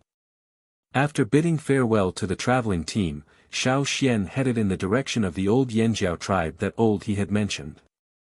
This time, he was alone. Sometimes, he would ask Cha-Cha to bring him along when they encountered places with complicated terrain. One day later, Xiao Xian looked at the map in his hand. According to the map, this area was the territory of the Lu tribe. Usually, when approaching the territory of a tribe, Xiao Xian would ask the Cha-Cha to be more careful. These tribes were very guarded. To get to the old haunt, they had to go around the Lu tribe. Cha-Cha, who was still in the air, let out a cry that indicated that there were people nearby. Xiao Xian also heard the commotion. Those people seemed to be deliberately restraining their auras and did not speak loudly. They were all silent. They should be from the Lu tribe, but Xiao Xian didn't know why they were so careful. No matter what, Xiao Xian had to be more vigilant.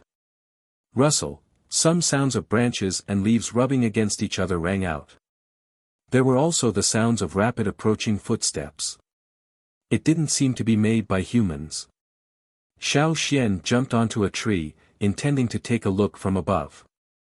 Although the traveling team had told Xiao Xian that the Lu tribe was not a big threat, Xiao Xian still had to be cautious. If the other party's attitude was not good, he would directly ask the Cha-Cha in the air to come to his aid. Ta-ta-ta-ta-ta, the footsteps got closer and faster. Xiao Xian couldn't see the other party's face clearly, but from the movements of the branches, he could tell that it was a tall guy.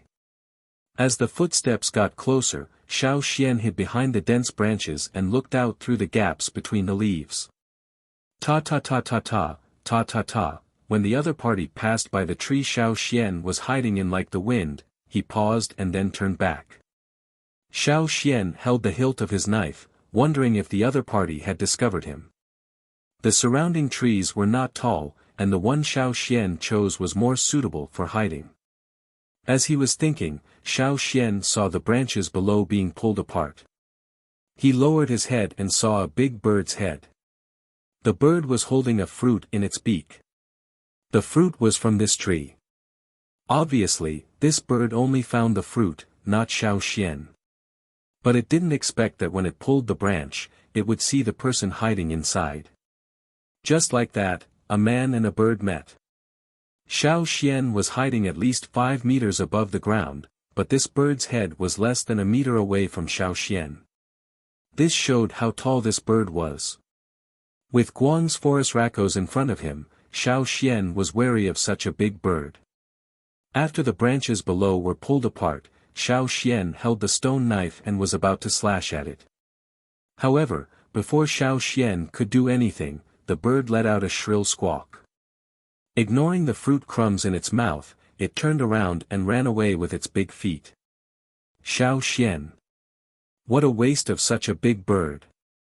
If it was Guang's forest raccoons that used its head like a hoe, it would probably peck at Xiao Xian, right? However, this bird was even more surprised than Xiao Xian. It was like a little white rabbit meeting a big bad wolf, running away in panic and fear. Xiao Xian pushed aside the branches and looked at the bird that ran away like the wind. It was the same as Guang's forest raccoons. Its upper limbs had degenerated and it could not fly. Moreover, its body looked fatter than Guang's forest raccoons. Its lower limbs were slightly thicker, and very fleshy. Whoosh, the shadow in the sky swept down, caught the big bird that had not run far, and then flew up again. After Cha-Cha caught the big bird, a team of 7 people rushed out of the woods. They did not notice Xiao Xian at first. They just stared at the sky and shouted. One of them even threw the spear in his hand, but Cha-Cha flew too fast and curved, so the spear missed a lot. It's caught. Where did this eagle come from? I've never seen this eagle before. Several people shouted over there. Then, they noticed Xiao Xian standing next to them.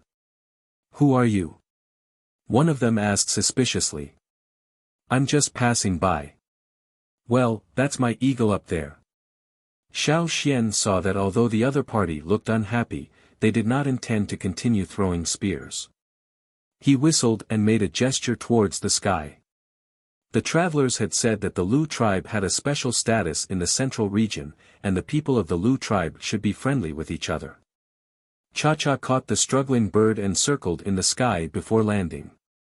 The other party was worried that Cha-Cha would directly throw the big bird down from the sky. However, Cha-Cha only threw the big bird in front of Xiao Xian when it was close to the ground. Then, it quickly flew up. It did not like the people who threw spears at it. The big bird was put on the ground. There were some claw marks on its body and it was a little frightened, so it did not recover for a while. After panting for a while, it planned to continue escaping. Unfortunately, the other party had already tied it up with straw ropes. Are you really just passing by? The leader asked. This time, his attitude was a little better. Yes. I was just resting here when that big bird ran over, Xiao Xian said. I'm sorry. I thought that eagle was going to take away our bird. The leader laughed. He had an impression of every eagle that came to their tribe to steal food, but the one he saw just now was indeed very unfamiliar. Moreover, domesticated eagles were different from wild eagles. Just now, he saw that eagle had drawings on its claws. He did not see clearly, but he guessed that they were totem patterns. The Lu tribe generally did not want to make enemies with others. Therefore, even if they were not close to many tribes, they would not offend them either. This young man in front of him could raise such a big eagle, so his tribe should be relatively large. Lu tribe, Yanjiao. The man introduced himself. Yanjiao tribe, Xiao Xian. Yanjiao tribe. They looked at each other. It seemed that this was the first time they had heard of it. Was it very far from here? Did you come here with the traveling team? One of them asked. Yes, I just parted with them. Sure enough, he came from a far place. They thought. Looking at the eagle in the sky, Yan Jiu said to Xiao Xian, can you do us a favor? Yes, please. Yan Jiu explained briefly. It turned out that every once in a while, the Lu tribe would transport some of their animals out to trade with people from other tribes. Then they would come back. However, there was an accident early in the morning. The fence was damaged, but it was not repaired in time. A big bird rushed out, and then many more birds ran away. The patrolman intercepted some, but missed many. They sent out 5 teams to search in 5 directions. Until now, they had not found all the animals. So, I want you to ask your eagle to help us find them. Yan Jiu said. Okay.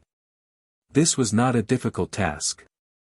Xiao Xian called Cha-Cha down and said a few words, then let it fly away. The people who had been busy all morning finally had a chance to rest. 3 of them directly sat down on the ground, thinking that if the eagle could not find them later, they would have to continue. Hey, it's coming. One of them, who was staring at the sky, said excitedly. They had only seen eagles in the sky take away their livestock before. This was the first time that they had encountered an eagle helping to bring back their livestock. This was only the first one. After about 10 minutes, the second one was found. After the second one, Cha-Cha did not bring back any more big birds. There should be no more birds around here. Let's go back and see if the others have found any. Yan Jiu said. At the same time, in order to thank Xiao Xian, Yan Jiu also invited Xiao Xian to join them. During the chat just now, Xiao Xian showed his interest in raising big birds. This was also something that the Lu tribe was very proud of. They liked to let people see the results of their breeding, so that they could trade with more people in the future. Come with us. We have the largest breeding farm in the central region. Many tribes have traded with us. Yan Jiu brought Xiao Xian into the tribe. When he talked about breeding, his tone was full of pride. Xiao Xian, however, looked at the scene in front of him in surprise. They stood on the hill and looked at the lower ground. There were hundreds of birds as big as the previous one. Although they looked similar in size to the forest raccoons, they were more docile and only ate vegetables. In Xiao Xian's eyes, they were simply lumps of meat. Chapter 190. Around the wide farm, huge tree trunks and stone pillars formed high fences. Around the fences, there were guards at intervals. Probably because of the accident that happened today, the number of guards increased. In some of the fences, the birds were driven away, and some people were repairing them. Those big, fat, and timid birds were stretching their necks and looking around. Occasionally, some people would throw in some fruits and unknown grains, which would cause a commotion in the fences. The big birds would rush to peck at the food on the ground. After eating, they would sleep in the sun. Xiao Xian also saw some people carrying out eggs about half a meter high from some haystacks. In comparison, the eggs that hatched Cha-Cha were so weak. Anyone who saw Cha-Cha now would find it hard to imagine that Cha-Cha came out of such a small egg. The people of the Lu tribe called those big birds meat birds. They were domesticated from moas. After generations of domestication, these meat birds gradually lost their wild nature and became docile and timid. However, they looked fat and had short and thick legs. Xiao Xian didn't expect these birds to run so fast. At least, they ran more gracefully than they looked. In addition to those meat birds, Yan Jiu also took Xiao Xian to see other animal pens, such as cows, horses, and sheep.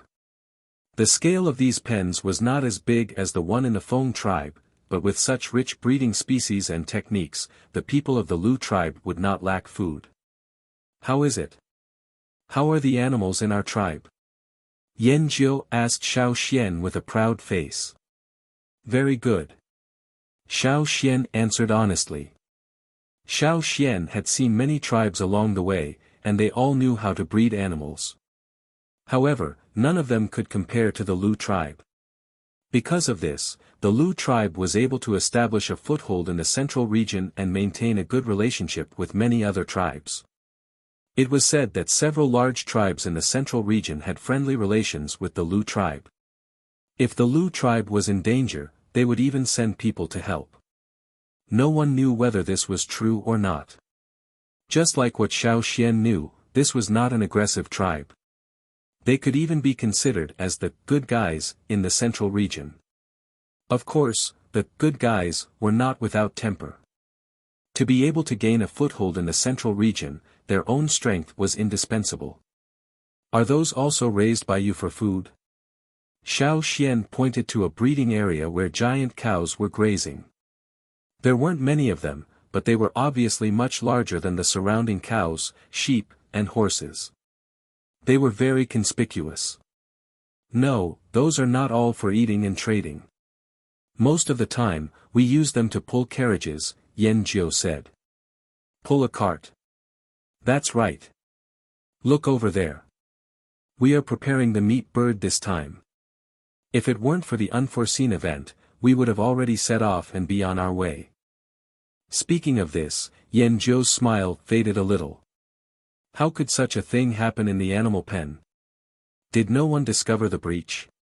Even the guards couldn't stop it. Yan Jiu didn't believe it. He felt that someone must have deliberately destroyed it. However, he wouldn't tell Xiao Xian about this. This was an internal matter that they were investigating. It wasn't something to be proud of. To outsiders, they would only say it was an accident. Xiao Xian saw an ox cart here for the first time.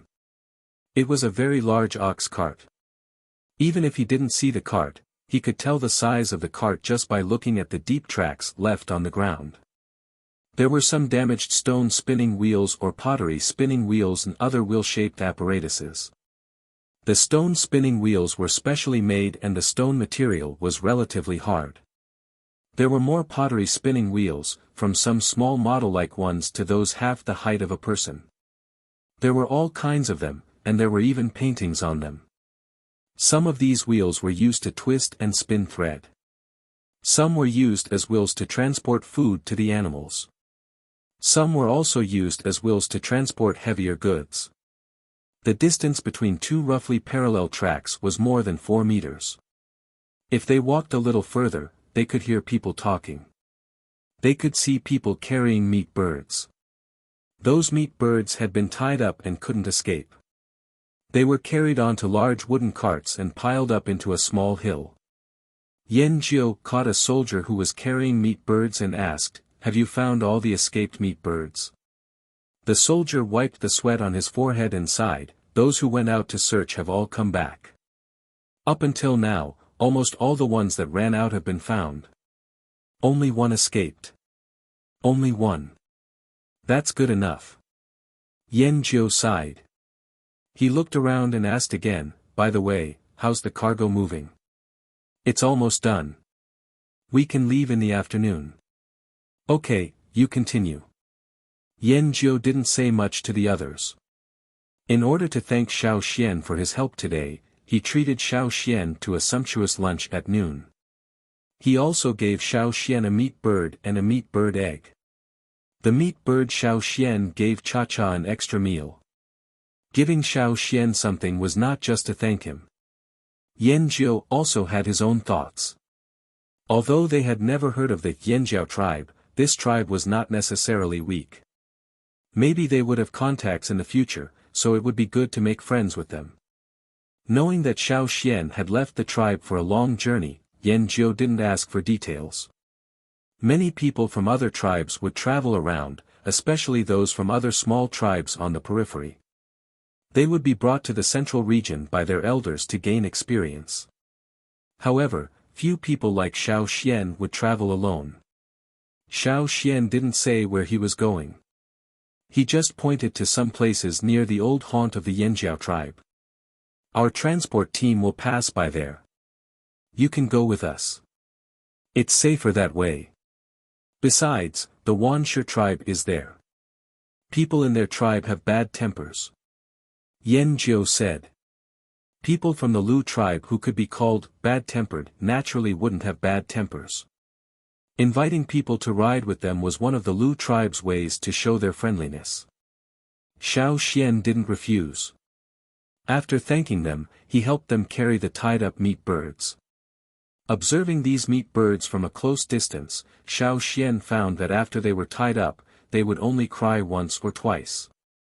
Most of the time, they were sleeping. There was no sense of danger at all. Most of the people of the Lu tribe carried one bird with two people, but Xiao Xian could carry two birds with no problem. Xiao Xian, people in your tribe are really strong. Yan Jiu couldn't help but say. Yes, people in our tribe don't have good tempers, but they are strong. Xiao Xian threw the two meat birds onto the wooden cart and answered. Yan Jiu didn't take Xiao Xian's words seriously. He only thought that Xiao Xian was joking. After all, he didn't think Xiao Xian was a violent person. Naturally, he also thought that people in the Yanjiao tribe were all like that. However, he believed Xiao Xian's words about people in the Yanjiao tribe being strong. Your tribe is very similar to the Wuxia tribe. You are both strong, but your tribe is definitely better than the Wuxia tribe. Yan Jiu said. The Wuxia tribe was said to not have been one of the big tribes in the central region. Later, it developed and became famous. However, some old strong people didn't seem to care about the Wuxia tribe. When the goods were almost loaded, the leader called everyone to get ready to set off. Yan Jiu was also one of the members of the transport team. More than 10 bullock carts were lined up in a straight line. The giant cows had already been fed and were ready to work. Come on, Xiao Xian, get on my cart. Yan Jiu jumped on one of the carts and shouted to Xiao Xian. Xiao Xian walked over and jumped on the cart that was taller than him. The wheels of this kind of bullock cart were huge stone wheels. They were round and slightly thick. Probably for cushioning, the stone wheels were tied with circles of grass vines. In order to pile more meat birds, there was no carriage or roof on the cart. It was just an open-air wooden cart. Fortunately, the thick planks were strong enough. Otherwise, they would collapse with a little pull. After the leader of the transport team finished cleaning up, he shouted, "Let's go." The sound of the stone wheels rolling on the ground and the creaking of the planks, mixed with the cries of the meat birds, rang out as the cart set off. This was a very novel experience for Xiao Xian. Sitting on the wooden cart, with his knees hanging down, Xiao Xian listened to the gossip of some tribes in the central region. For example, which tribe had a war, which tribe's people were beaten up, which tribe found some treasures, which tribe's chief or shaman changed, and so on. In the afternoon, Yangguang was still very hot. Probably because it was the end of the year, the temperature was not very high. Xiao Xian listened to the people of the Lu tribe all the way. Occasionally, he asked a few questions to learn about the situation nearby and to perfect the map. As they got closer and closer to the old land, Xiao Xian didn't hear anything about the Yanjiao tribe. No one mentioned the Yanjiao tribe. Instead, they talked about the Wuxia tribe, which was said to be very strong and bad-tempered. Next to the old land of the Yanjiao tribe, a new strong tribe, the Wuxia tribe, rose up and occupied a new territory. According to the words of the people of the Lu tribe, in the eyes of the Mang tribe and the Eight Limbs tribe with a long history, the Wuxia tribe was the second Yanjiao tribe. And the Yanjiao tribe, which used to be glorious in the central region, had long been forgotten. While they were talking, Xiao Xian heard a long and sonorous elephant trumpet in front of them. Looking up, at the intersection of the flat ground and the sky, a black shadow was wriggling. Because of the movement there, the place where the sky and the sky met became blurred. The Wuxia tribe. It's the people of the Wuxia tribe. The people in the carts were not in the mood to chat anymore. They looked nervous, and some people had already taken out their weapons. The Lu tribe had a good relationship with many tribes.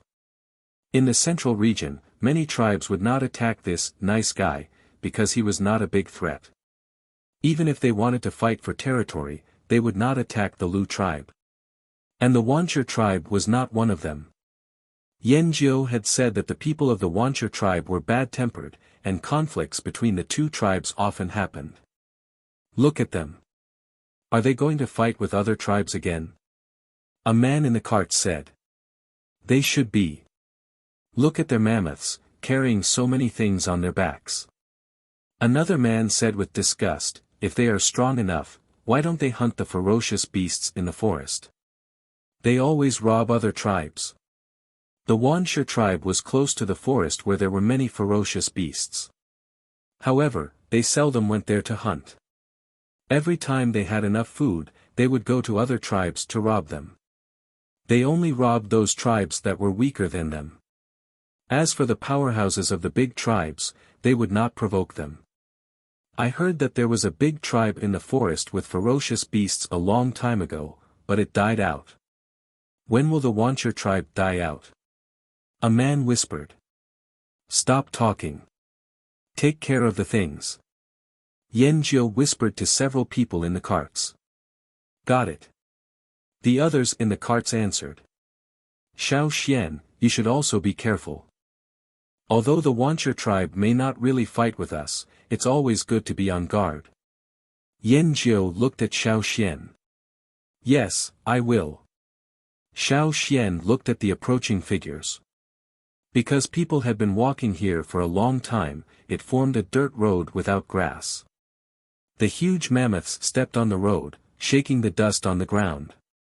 Hundreds of people, plus a dozen mammoths bigger than the giant oxen pulling the carts, together with the dust raised, looked a bit murderous.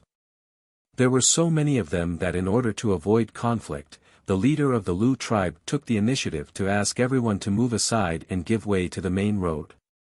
The other side didn't mean to be modest. Compared with before, the mammoths sped up a lot. If the Lu tribe didn't move aside, they would probably hit them directly. There were several people sitting on each mammoth. In addition to some looted materials on the back of the mammoths, there were young women tied up. Looking at their embarrassed appearance and clothes, they were not people of the Wuxia tribe. They were robbed and were one of the trophies. In fact, not only the Wuxia tribe, but also many wars between tribes were like this. Some of the captives were killed, some were sold to the slave owners, and some young women were taken back as trophies. The leading mammoth had long tusks, and there were some decorations with blood stains on its body. Some were carved from bones, some were made of stone and some were made of wood. The man sitting on the head of the elephant was wearing a head ornament like a ghost face carved from ivory. His hair looked very hard. The short ones stood up like steel needles, and the long ones were simply tied with bone ornaments. This man was tall and strong. His exposed strong muscles seemed to contain explosive power. His eyes showed undisguised fierceness and arrogance. This man was the leader of this team of the Wuxia tribe. When he glanced at the team of the Lu tribe, his eyes were full of greed. He looked at the Lu tribe as if they were meat. But, thinking of the warning he received not long ago, he still restrained his desire to pull out his sword and rob them. Not only this leader, but those people of the Wuxia tribe walking on the ground also coveted the goods on the Lu tribe's carts. They looked at the leader from time to time, waiting for his order to take action. The people of the Lu tribe were all tense. They didn't expect to meet the team of the Wuxia tribe today. But they wouldn't flinch, let alone give away the goods. The leader of the Wuxia tribe ignored the eyes of his subordinates. He just glanced at the team of the Lu tribe. His eyes flashed past Xiao Xian and didn't stay for long. But every time he looked at the meat birds on the carts, he paused for a moment. With a gloomy face, he whipped the mammoth and shouted, "Hurry up!" The mammoth cried out in pain and sped up its pace. The dust around them rose higher. The wind just blew the dust towards the team of the Lu tribe.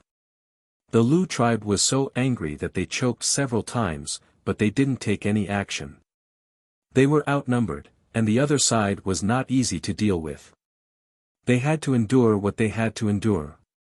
They hated the Wuxia tribe even more. When the other side's long whip was lashed out, it almost brushed against the giant ox pulling the carts of the Lu tribe. If the warrior of the Lu tribe hadn't blocked it with his sword, the whip would have hit the ox. When many people of the Wuxia tribe passed by, they bared their teeth at the carts and waved their swords and spears. It seemed that they were saying, "Sooner or later, I will rob all your things." When all the people of the Wuxia tribe passed by and went far away and the dust dispersed, the people of the Lu tribe relaxed. The carts set off again. Xiao Xian looked at those figures far away and thought, is this the second Yanjiao tribe in the central region? They are nothing. Chapter 191. Seeing the Wuxia tribe, the people of the Lu tribe, who had been talking excitedly, quieted down. Xiao Xian didn't say goodbye to the Lu tribe's caravan until they had traveled some distance. Here, Yan Jiu's caravan was heading away from the ferocious beast mountain forest, while Xiao Xian was heading there. It's not far from the Wuxia tribe. You can follow us a little further. Yan Jiu suggested. No, you don't have to worry. Xiao Xian pointed to the sky above. Seeing the eagle hovering in the sky, Yan Jiu remembered that Xiao Xian could use the eagle. After all, they had never heard that the Wuxia tribe had domesticated eagles, so the sky was safer. Anyway, be careful of the Wuxia tribe. Yan Jiu said. Okay, thank you. Oh, right. Xiao Xian took out a stone card, which was the one the shaman gave him, with the totem of the Yanjiao tribe painted on it. Showing the stone card to the people of the Lu tribe, Xiao Xian said, "This is the totem of our tribe. Maybe many people don't know it now, but I believe that soon, everyone will remember it." The people in the car looked at the totem on the stone card, but didn't notice that Xiao Xian said everyone will remember it. They were sure that they had never seen or heard of this totem, but in order to show their friendliness, and for the sake of Xiao Xian's help, they still looked at it, thinking that they probably wouldn't see it again. Noticing the expressions of the people in the car, Xiao Xian didn't say much, just smiled, and then put away the stone card. He said goodbye to the people of the Lu tribe, made a gesture to the sky, and jumped on Cha-Cha's back after it landed. Goodbye. Waving to Yan Jiu and the others, Xiao Xian patted Cha-Cha's head, let's go. Looking at the figure flying away in the sky, the people in the car looked away. Do you think we'll see Xiao Xian again in the future? Someone asked. I think the people of the Yanjiao tribe should be good, at least much better than the people of the Wuxia tribe. If the Yanjiao tribe is not too far away, we can go to their tribe. What a pity, they were talking about Xiao Xian and the Yanjiao tribe. After a while, they realized that Yan Jiu hadn't said anything, so someone asked, Yan Jiu, tell us what you think. Yan Jiu came back to his senses and looked at the others in the car. What do I think? Yan Jiu pointed at the direction where Cha-Cha was flying and said, don't you think there's something wrong with that direction? That direction? Ah. Just now, he only thought about the Flaming Horns tribe and their tribe's totem that Xiao Xian had mentioned several times. Now that he thought about it, he found that the direction Cha-Cha was flying in was the direction of the Wuxia tribe and the ferocious beasts mountain forest. Why would he go there? Did he go in the wrong direction? Will we see him again in the future? Someone asked worriedly. The ferocious beasts forest was the only vast and dangerous place that directly bordered the central area. In other directions, after going out of the central area, there were many small tribes in the peripheral area. Only this area was recognized as a dangerous place. Even the people of the Wuxia tribe rarely went inside. Everyone who entered the forest was traveling with others in groups. Even so, there were still many people who lost their lives in the forest. No one wanted to live there. It was said that the ferocious beasts forest used to be a little far from here, but later it expanded towards the central area. Alas! Yan Jiu sighed, shook his head and stopped talking. On the other side, Xiao Xian sat on Cha-Cha's back, looking down at the ground. He saw the team of the Wuxia tribe that he had met before. After flying for a while, he saw the dwelling place of the Wuxia tribe. Compared with the Mang tribe and the Eight Limbs tribe, the style of the Wuxia tribe was more primitive and barbaric. But these people loved to decorate, so bone ornaments and stone ornaments were hung everywhere in the house. There were many people moving around in the tribe, and there were also some livestock. But they didn't seem to be farmed, but more like they were robbed from other places and then kept in captivity. They didn't expect to grow up, but just kept temporarily. When they wanted to eat, they would directly kill them. Moreover, winter seemed to be coming. But he didn't know whether it would snow here in winter. Xiao Xian thought. He didn't know what had happened in the Wuxia tribe. Many teams were running around, as if they were looking for something. Xiao Xian didn't intend to communicate with them for the time being. What he wanted to do most now was to see the old place of the Yanjiao tribe that he had mentioned. The totem flame in his mind had begun to surge. The closer he got to the place, the more violent and active it became, as if there was something there that was attracting it. Although the Wuxia tribe didn't domesticate flying beasts, if they flew over the tribe at a low altitude, they would definitely be attacked intensively. Cha-Cha flew over the Wuxia tribe from high up in the sky. When it flew, it excreted some excrement and cried out happily. Below, the teams of the Wuxia tribe, who were running around looking for someone, heard the eagle's cry. They looked up and took out bows and spears to guard against it. Sometimes some birds would run out of the forest and take away their food, and sometimes people. So, when they heard the eagle cry, they looked at the eagle in the sky vigilantly. They just waited for the eagle to fly lower and then attacked. But after waiting for a while, the eagle didn't fly lower, but some bird excrement. Bird excrement fell on their heads, on their houses, and in the animal pens where the food was kept. Those who couldn't avoid it wiped the bird excrement on their heads and shouted loudly, but they couldn't hurt the initiator at all. The animals in the animal pens became restless because of the bird excrement. They ran around, afraid that the eagle in the sky would take them away. In their vague memories, some of their kind seemed to have been caught by this kind of bird that fell from the sky. Driven by the sense of crisis, these animals, who were not well cared for, became anxious. They hit the fence more fiercely. If they couldn't hit the fence, they hit other animals around them. Anyway, many of them were not of the same kind. A sheep with its horns cut off was being chased around by a cow. It was running and screaming. An old cow that was grazing on grass was kicked by a horse behind it. It fell directly into a haystack. It got up and started a fight with the horse angrily. The people of the Wuxia tribe outside had to send people to suppress the disturbance in the animal pens. Cha-Cha didn't know that the bird excrement it took along the way had caused a disturbance in the Wuxia tribe. After having a good time, it carried Xiao Xian and flew in the direction pointed by Xiao Xian. Compared with the place where people were active, the forest in front of it made it feel more comfortable. When it flew into the forest, the noise of the human tribes disappeared. There were more and more birds in the sky. If Xiao Xian was on Cha-Cha's back, Cha-Cha's flexibility would be limited, and Xiao Xian's strength could not be exerted. Therefore, he let Cha-Cha put him down and sneaked in the forest. He took the opportunity to have a good look at this strange yet familiar place. The human civilization he had seen before was gradually fading away. Here, everything returned to the most primitive state. There were no houses, no caravans, no finely woven clothes. The cruel rules of nature played out again. Xiao Xian stood on a high tree, looking at the forest in front of him, and took a deep breath.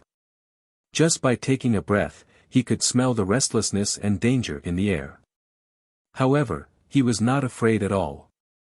On the contrary, a long-lost excitement grew stronger. Jumping down from the tree and walking through the forest, Xiao Xian did not need a transition period. Almost as soon as he stepped into the forest, Xiao Xian had already adjusted himself to the best state. If Chu Su of the Mang tribe and Su of the Eight Limbs tribe saw Xiao Xian now, they would find it hard to believe. After all, what left a deep impression on them was Xiao Xian's undisguised barbaric and violent style. But now, it was completely different. Nimble, swift, and hidden, like those ferocious beasts that were good at surprise attacks, cunning and dangerous. There was no extra breath exposed, as if he had already blended into the forest. There were many wild beasts and ferocious beasts in the forest. There were several times when Xiao Xian brushed past those ferocious beasts. Here, he was alone. When there was no hunting, he did not want to provoke those ferocious predators. He had to save his strength to find his target. Every bit of strength was used in the right place. To survive in the forest, one had to use the least amount of strength to get the best result, and save the rest to save one's life. A vine quietly approached Xiao Xian from behind. Even the rustling sound of friction could not be heard. When it approached Xiao Xian, a bud-like thing at the top of the vine suddenly opened, like a big mouth with sharp teeth, and bit at Xiao Xian's leg. With a flash of the knife, the big mouth at the top of the vine was cut off. Some dark green juice flowed out of the cut, and then the vine quickly shrank back. Xiao Xian did not pay much attention to the vine. He had seen many plants like this in the hunting ground before. He was almost there. Xiao Xian already felt the totem flame in his mind becoming excited. A huge rock attracted Xiao Xian's attention. The huge rock stood there, and it did not seem to fit in with the surrounding environment. The huge rock was covered with thick moss and all kinds of rotten leaves. If one did not look carefully, one would not be able to tell that it was a rock. After checking the surroundings and finding no dangerous objects, Xiao Xian approached it carefully, and scraped off the thick layer of moss with his stone knife. There were some deep dents on the surface of the rock. He scraped off a large piece of moss, and did a simple cleaning, so that the dents on the rock could be seen more clearly. On the surface of the huge rock, there were some paintings, a very Yanjiao-style flame double horns pattern, and some words. Probably for some reason, some parts of the rock were worn down, and many dents could not be connected. Only the two biggest words were Yanjiao, and the other smaller words were hard to recognize. Yanjiao, after removing the thick layer of moss and rotten materials, finally saw the light of day again. Just like the rock paintings of the Eight Limbs tribe, these huge rocks also served as boundary markers, telling everyone who came here that this was the territory of the Yanjiao tribe. Besides that huge rock, Xiao Xian found several other similar huge rocks, of different sizes, and with different degrees of wear. Some looked like they had been cut in half, while others were mostly buried in the ground. Old he said that the roots of the Yanjiao tribe were still here. Before coming here, Xiao Xian did not know, nor could he feel. But now, as soon as he stepped into this area, Xiao Xian felt that there was a kind of attraction there, attracting him. It was the first time that Xiao Xian came here, but he felt an inexplicable sense of familiarity. Xiao Xian understood that it was because of the fire seed and the totem. Following the attraction, Xiao Xian quickly approached that area, and in the process, Xiao Xian also found a phenomenon. It seemed that the closer he got to the central area, the fewer ferocious beasts he saw. Perhaps, as old he said, the roots of the Yanjiao tribe were still here. So, just like the fire seed deterred wild beasts and ferocious beasts, it also had a certain effect here, but it was not as obvious as the fire seed. Without more ferocious beasts to disturb him, Xiao Xian moved forward a little faster. The closer he went, the more traces of the tribe Xiao Xian could find. For example, houses, some towering stone pillars, etc. Because too many years had passed, some of them had lost their original shape, and with the change of the terrain, they were seriously damaged. There were no people, and ferocious beasts rarely came here, so this place was almost covered by all kinds of plants. But compared to those in the forest, the plants here were a little better. They were not too luxuriant, at least they would not be completely covered by the plants. The collapsed houses had long become the habitat of plants and microorganisms. Xiao Xian had to scrape off a layer to see the real traces below. The wooden things had long decayed, leaving behind only some stone. In some places, the remains of some pottery could be dug out. Xiao Xian walked in this place, no longer scraping and digging. He just looked at this area that had been uninhabited for nearly 1,000 years. Some stone houses had collapsed on the ground, while others were half on the ground and half in the water. A stream flowed by, washing away the stones that looked like tiles. Without the tall trees to block it, the tall and thick stone pillar was very conspicuous. However, the stone pillar had been covered by green vines. Xiao Xian spent some effort to pull off all the vines, and he had to be careful not to damage the stone pillar. After the vines were pulled off, the carvings on the stone pillar were also revealed. Compared to the boundary stele-like boulders he had seen before, the carvings on this stone pillar were better preserved and clearer. There were patterns of the flaming horns, some written records, and some drawings that Xiao Xian could not understand. Was this used for sundials? Or for sacrifice? Probably for sundials. Xiao Xian thought that the sacrifice was usually near the fire pit, and the place where the fire pit was should be the place Xiao Xian was looking for.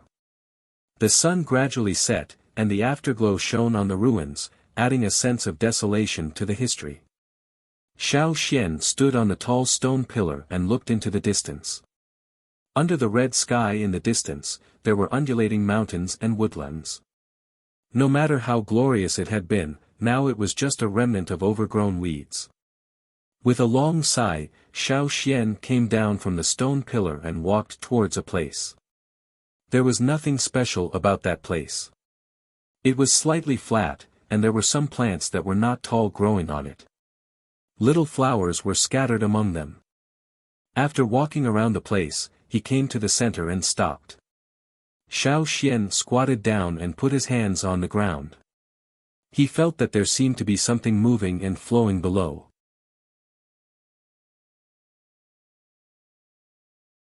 Chapter 192.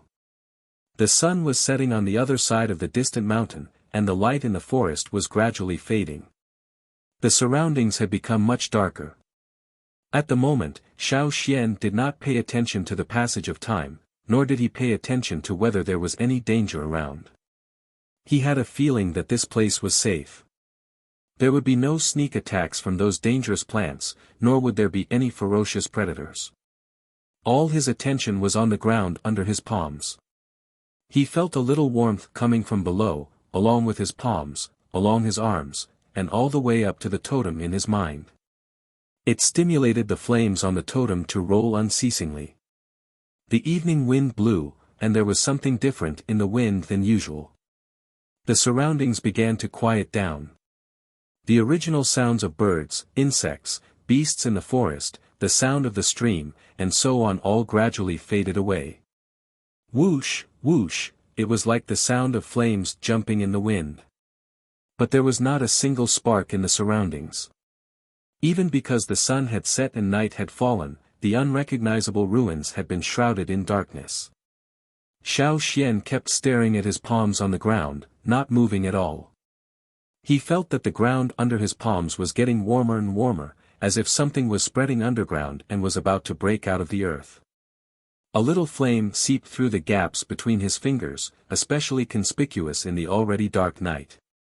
Soon, more flames appeared under Xiao Xian's palms, and from the small spark at the beginning, they grew bigger and bigger. Xiao Xian's palms could not cover them. After the flames under his palms grew bigger, they divided into 6 branches and gradually spread in 6 directions. There were no rising flames, but like magma, they spread in each direction until they reached the forest, where Xiao Xian could not see. Withdrawing his hands and standing up, Xiao Xian looked at the 6 branches extending from the same point. Was this the root of the Yanjiao tribe that Old He's ancestors had mentioned? Was the center point where the 6 branches converged where the original fire seed was? While thinking, Xiao Xian suddenly felt that something was wrong. He seemed to have fallen into an uncontrollable but special state again. Looking at the ground under his feet, which should have been full of flowers and soil, it had turned into stones. The size and placement of these stones were very familiar, as if he was standing in the fire pit of the Yanjiao tribe. Fire pit? Xiao Xian looked up at other places. The original ruins were gone, replaced by vague images of people standing not far away. Behind the crowd were stone houses that were much taller than people. Just like the murals in the cave at the foot of the Yanjiao tribe. Compared with most tribal houses, these stone houses were much bigger, taller, and much more magnificent.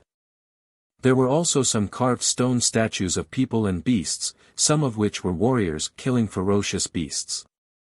Closer to the fire pit, there were some people standing in an arrangement similar to what Xiao Xian saw with his own eyes during the sacrificial ceremony in the tribe. There were also warriors performing the sacrificial dance, and there were also the erected pillars and offerings. The difference was that there were 6 people standing closer to the fire pit. Xiao Xian could not see their specific appearances, only vague figures. Their decorations were more gorgeous than the warriors performing the sacrificial dance, and the ornaments hanging from their heads and bodies were more complicated. A figure stepped into the fire pit and walked towards Xiao Xian. Xiao Xian knew that this person was not really for himself. This person's purpose should be the fire seed where he was. And this person should be one of the shamans of the Yanjiao tribe. These people could be called ancestors. If the people of the tribe on the other side of the river saw this scene, they would probably kneel down again. Xiao Xian stood there, quietly looking at the figures around him. The shaman walked to the fire seed and put down something, then stepped back, out of the fire pit. He stood by the fire pit and began to raise his arms, probably chanting. The surroundings seemed to be brighter. Xiao Xian looked around him. The flames quickly rose up and wrapped around him. Because of the sudden rise of the flames, the surroundings became brighter. The people standing not far away were also illuminated. However, Xiao Xian still couldn't see clearly. He could only make out a rough outline. Men and women, old and young. There were also some accompanying hunting dogs that had probably finished their engraving. Everyone was looking in the direction of the fire seed. No matter where Xiao Xian looked, even if he could not see the expressions of those figures, he could feel that they were all looking in his direction. He lifted his foot and walked out of the center, out of the range of the fire. Xiao Xian was like a bystander, walking in the crowd and looking at the figures around him. They did not change because of Xiao Xian's walk, because the two of them existed at different points in time. These were all reenactments of the past, just like when Xiao Xian followed the advance group into the Green Land and saw the Green Thief at night. The people standing around knelt down in the direction of the fire pit devoutly. The surroundings were covered with a layer of fire. Looking back, Xiao Xian looked in the direction of the fire pit. The rolling flames were higher and fiercer than the ones he had seen in the Yanjiao tribe when he participated in the sacrificial ceremony. The surrounding sky seemed to be burning, dyed in the color of fire. It was incomparably magnificent. This was only the first of the 3 flames of the fire pit, but it was already so powerful. What would happen when he reached the 3rd flame? When he first saw the flame of the fire seed in the Yanjiao tribe, he thought it was incredible and magnificent. But now, seeing the scene in front of him, he knew what the real flame of the fire seed was. It was like a picture once drawn on a roll of animal skin. This was the scene of the glorious era. Just as Xiao Xian stood by the fire pit in the old land of the Yanjiao tribe, looking at the images that had passed away for nearly 1,000 years, on the other side of the river far away from the central region. At this time, there were not many people in the Flaming Horns tribe who would go out.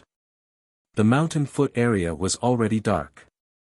The night swallows were also flying around actively, staring at the houses, waiting for someone to come out. Then they would rush up and attack. The higher up the mountain, the more flames there were. Some warriors were burning fires in their houses. They were either cooking food or just sitting around the fire and talking. But these flames were nothing in the dark. At the top of the mountain, the shaman sensed something unusual. He rushed out of the stone house like a gust of wind and headed for the fire pit. The warriors who were guarding around the fire pit wanted to inform the shaman and the chief, but they didn't expect that the shaman had already come. Looking at the scene in the fire pit, the shaman seemed to be stunned. He stood there, his mind blank for a moment. In the fire pit, the bean-sized flame was now jumping violently.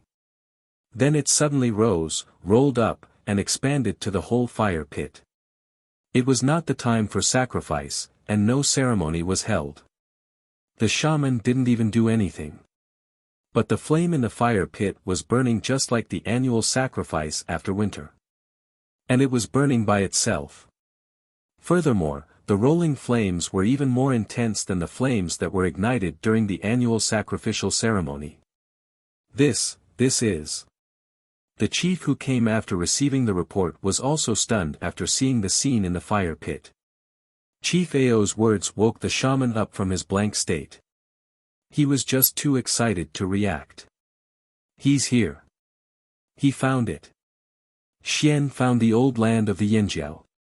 The shaman knelt on the ground and kowtowed in the direction of the fire pit.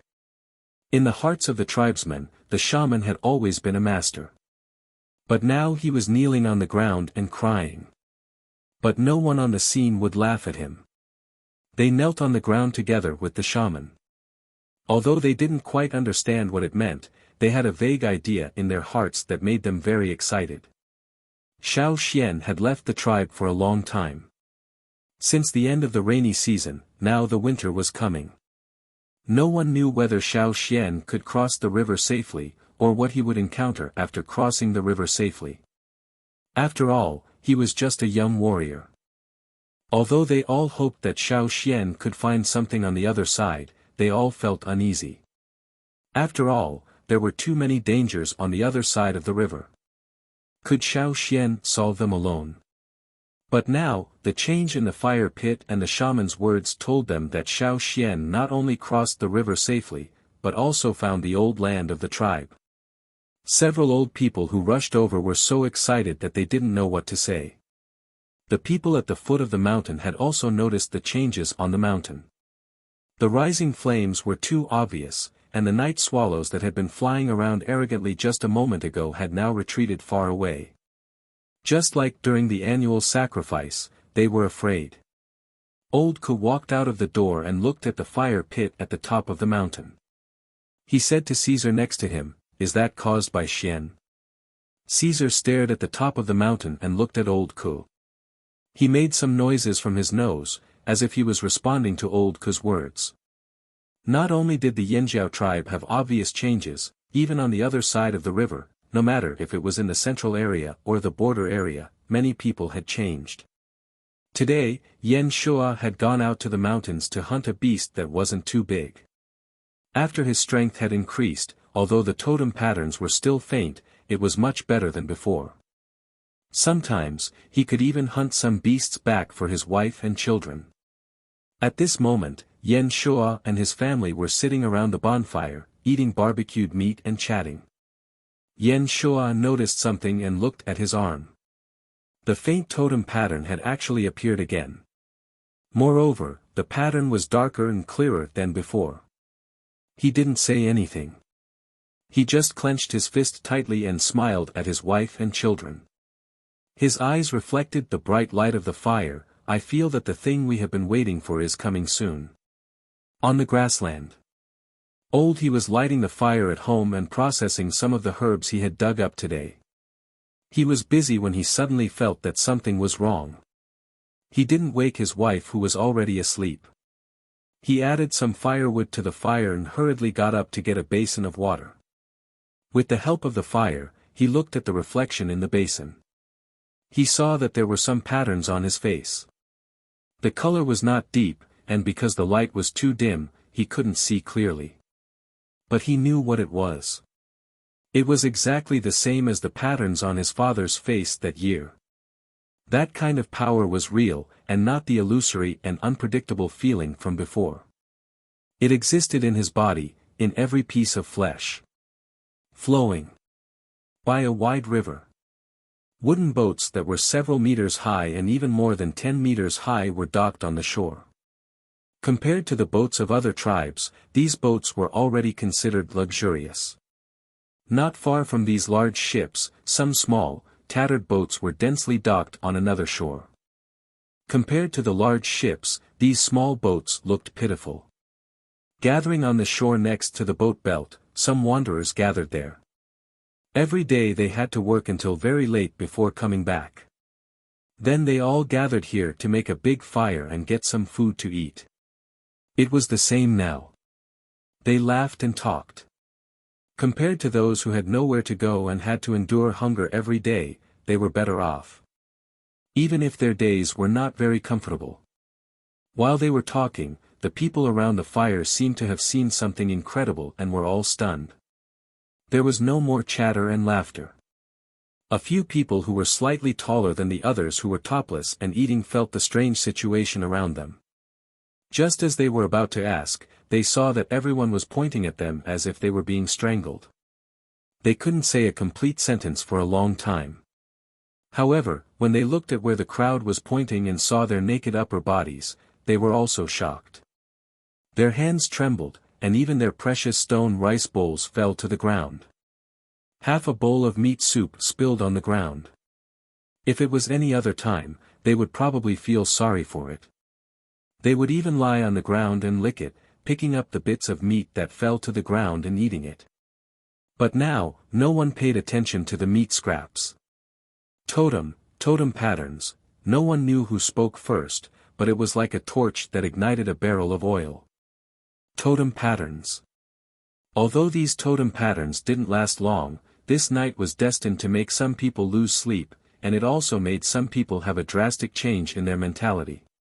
And Xiao Xian, who caused all this but didn't know it, stood by the fire pit in the old land of the Yanjiao tribe, watching the scene disappear. Everything returned to the original ruins. There were no tall stone houses, no stone statues, no dense crowds, no shamans. Everyone was gone. The fire pit was not what it used to be, and the 6 extended branches had disappeared. Xiao Xian let out a long sigh. The glory of the past is gone. The scene was illusory, and only he could see it. However, when Xiao Xian saw the situation on the surrounding grassland, his pupils shrank. Where the 6 branches extended from the fire seed-like pulses, the flowers and plants that grew on them had all disappeared, leaving only the bare ground. It seemed that it wasn't all illusory. Just now, the 6 branches of the fire seed had really appeared. At this time, in the Wuxia tribe, which was not too far away from the ferocious beast mountain forest. There's something strange in the forest. Although it's not clear, I have a feeling that the biggest threat of the Wuxia tribe lies there. The shaman of the Wuxia tribe, with a bone ornament on his face, was facing the direction of the forest, as if he wanted to devour people. The chief of the Wuxia tribe, who was standing beside the shaman, looked at the direction of the forest and ordered the people he called over. Go get ready. Tomorrow, we'll take the Wuxia beasts into the forest.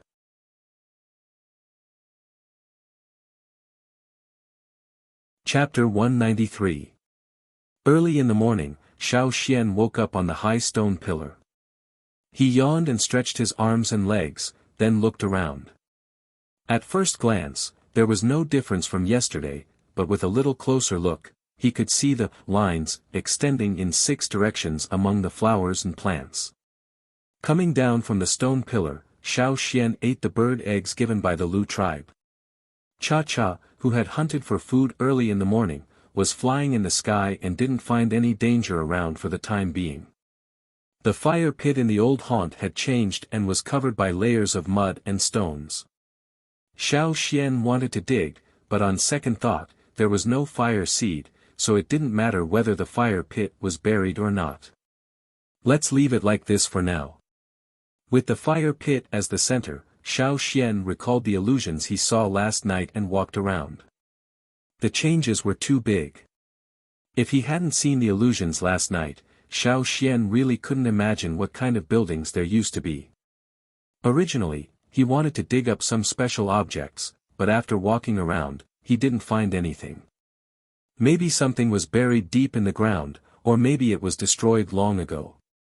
It was also possible that it was taken away by the Yanjiao tribesmen when they left. Xiao Xian planned to search carefully, but suddenly there was an eagle's cry in the sky. His hands paused, and he put aside a damaged pot he just dug out. Xiao Xian sneaked into the woods in the direction of Cha-Cha's warning. Early in the morning, the Wuxia tribe sent more than 100 people into the woods in 5 teams to search for people.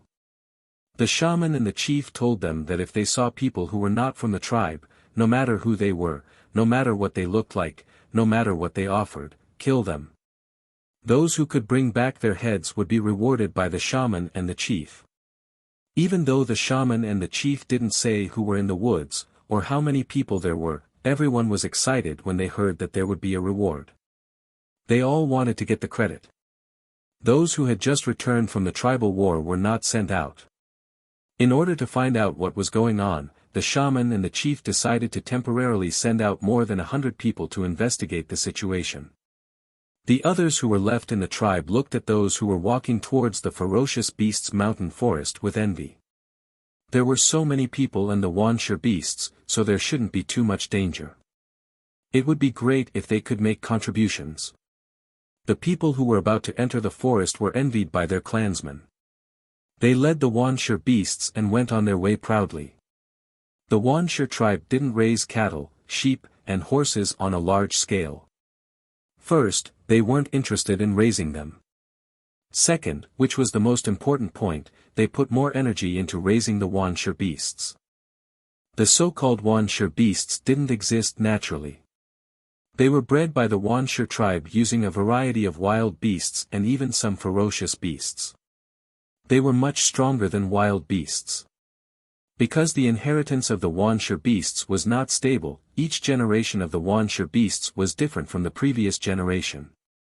For the sake of convenience and fame, the Wuxia tribe named them Wuxia beasts. The Wuxia beasts were bred by directional selection. For hundreds of years, some of them could be inherited stably. However, the Wuxia tribe needed ferocious beasts, which was their first choice. Therefore, even if there were many deformed species and even many defects, they were still kept by the Wuxia tribe. Those beasts with stable inheritance but weak attack power were more often used as food. These Wuxia beasts were larger than the hounds trained by ordinary tribes, and they all looked different. Some looked like dogs, some looked like cats, and some looked like cats. Their sizes were also different, and the patterns on their bodies were even more complicated. The only thing they had in common was that their eyes were very fierce, and they were extremely cruel.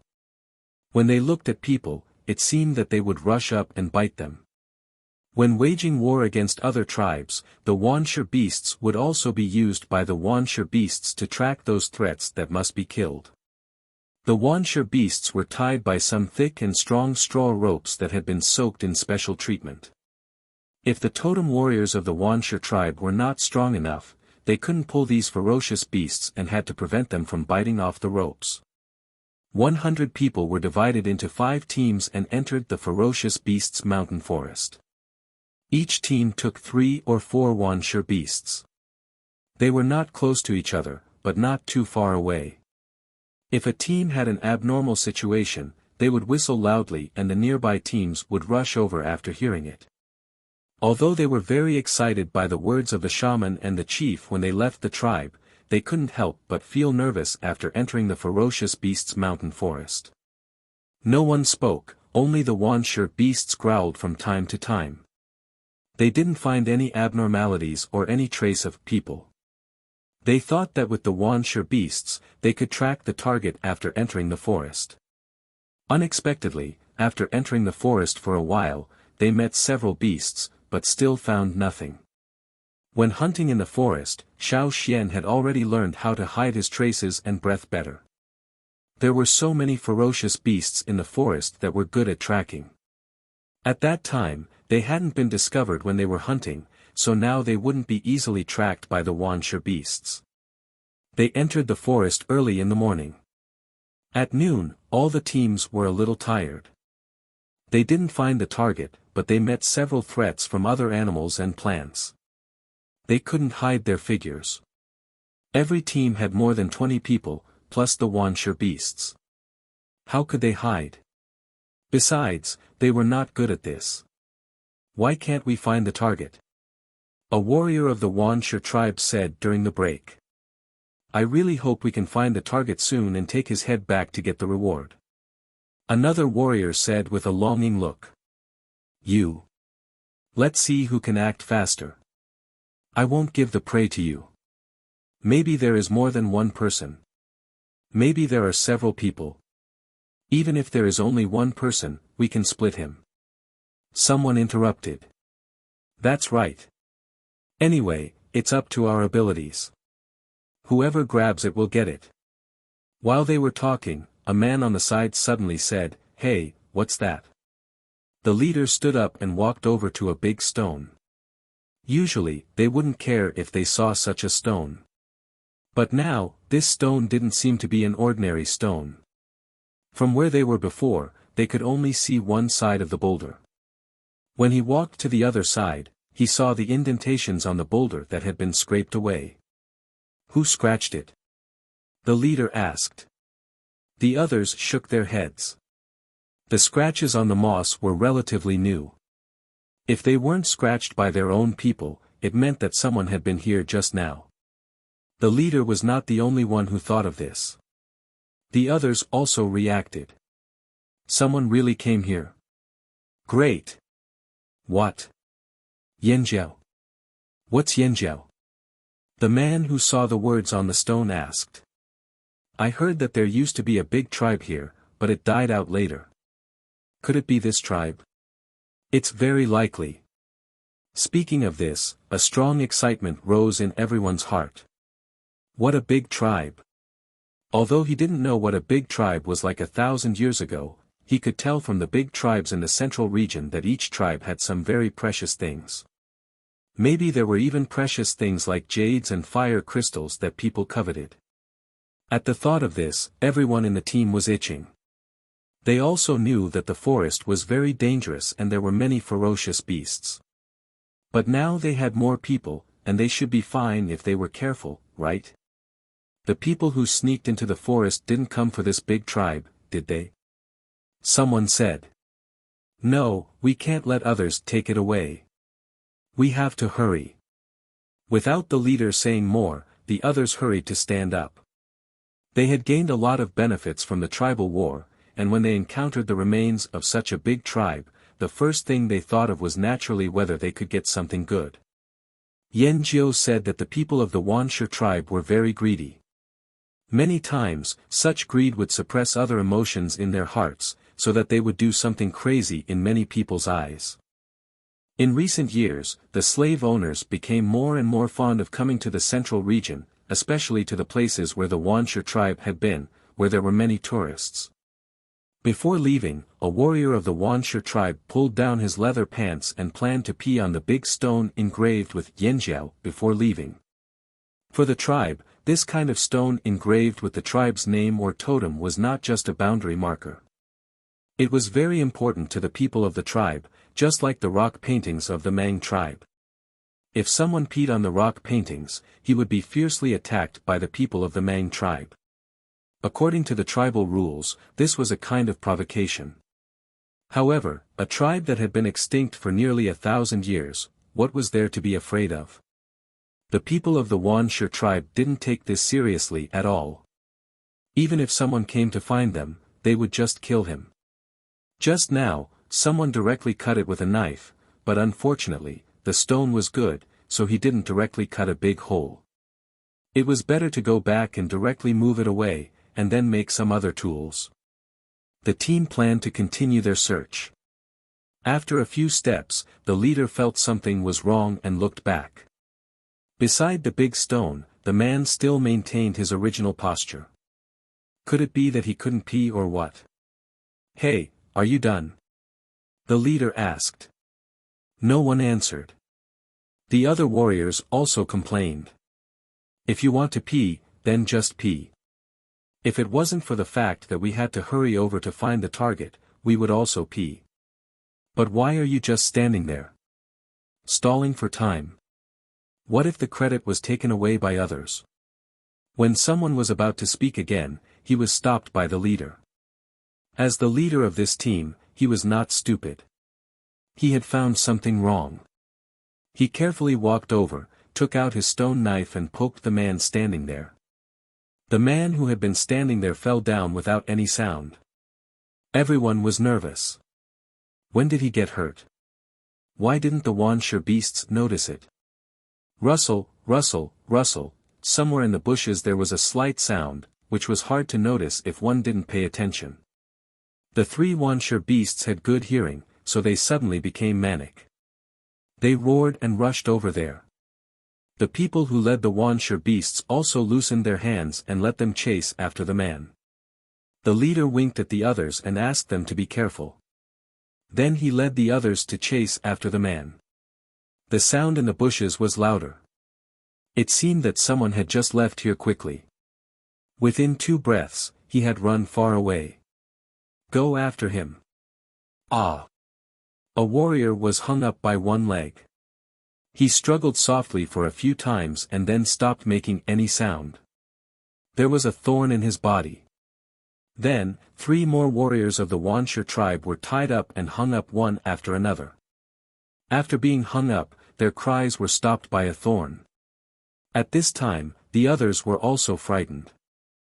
They looked at the dense forest around them timidly. The bushes and weeds around them were getting thicker and thicker, which seriously blocked their sight. They could only judge by their hearing. They also wondered how many people were hiding around them. One of the warriors just cursed, and suddenly a sharp pain came from his ankle. He thought he would be hung up like the previous warriors, but he didn't expect that the strength of his foot directly dragged him to the side at a very fast speed. After another man was dragged away, he stopped making any sound. The people who stayed there didn't chase after him. They held weapons and looked around vigilantly. They slowed down their pace of chasing after the Wuxia beast. The leader waved his knife to cut a pile of weeds next to him. He didn't see anything suspicious, so he spat and cursed in his heart. Until now, they hadn't even seen the enemy's shadow, but they had been tricked by the enemy's traps again and again. However, they couldn't find where the traps were set. In just a few breaths, 4 people had been killed. This feeling of grievance made them very unhappy.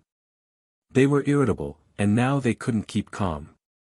In the past, they had never encountered such a situation when they waged war against other tribes. At that time, they would shake their bodies and increase their strength to the extreme. They would rush over with their knives and cut anyone they saw.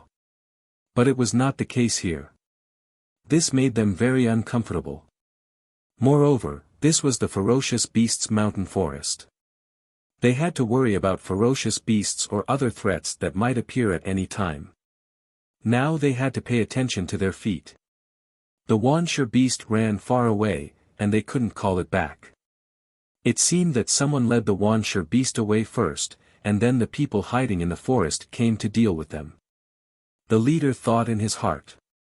Do you want to blow the whistle? Someone asked the leader. No. How long had it been? How could he blow the whistle? If others saw it, he would lose face, and his prestige would be damaged. The leader's eyes were full of haze.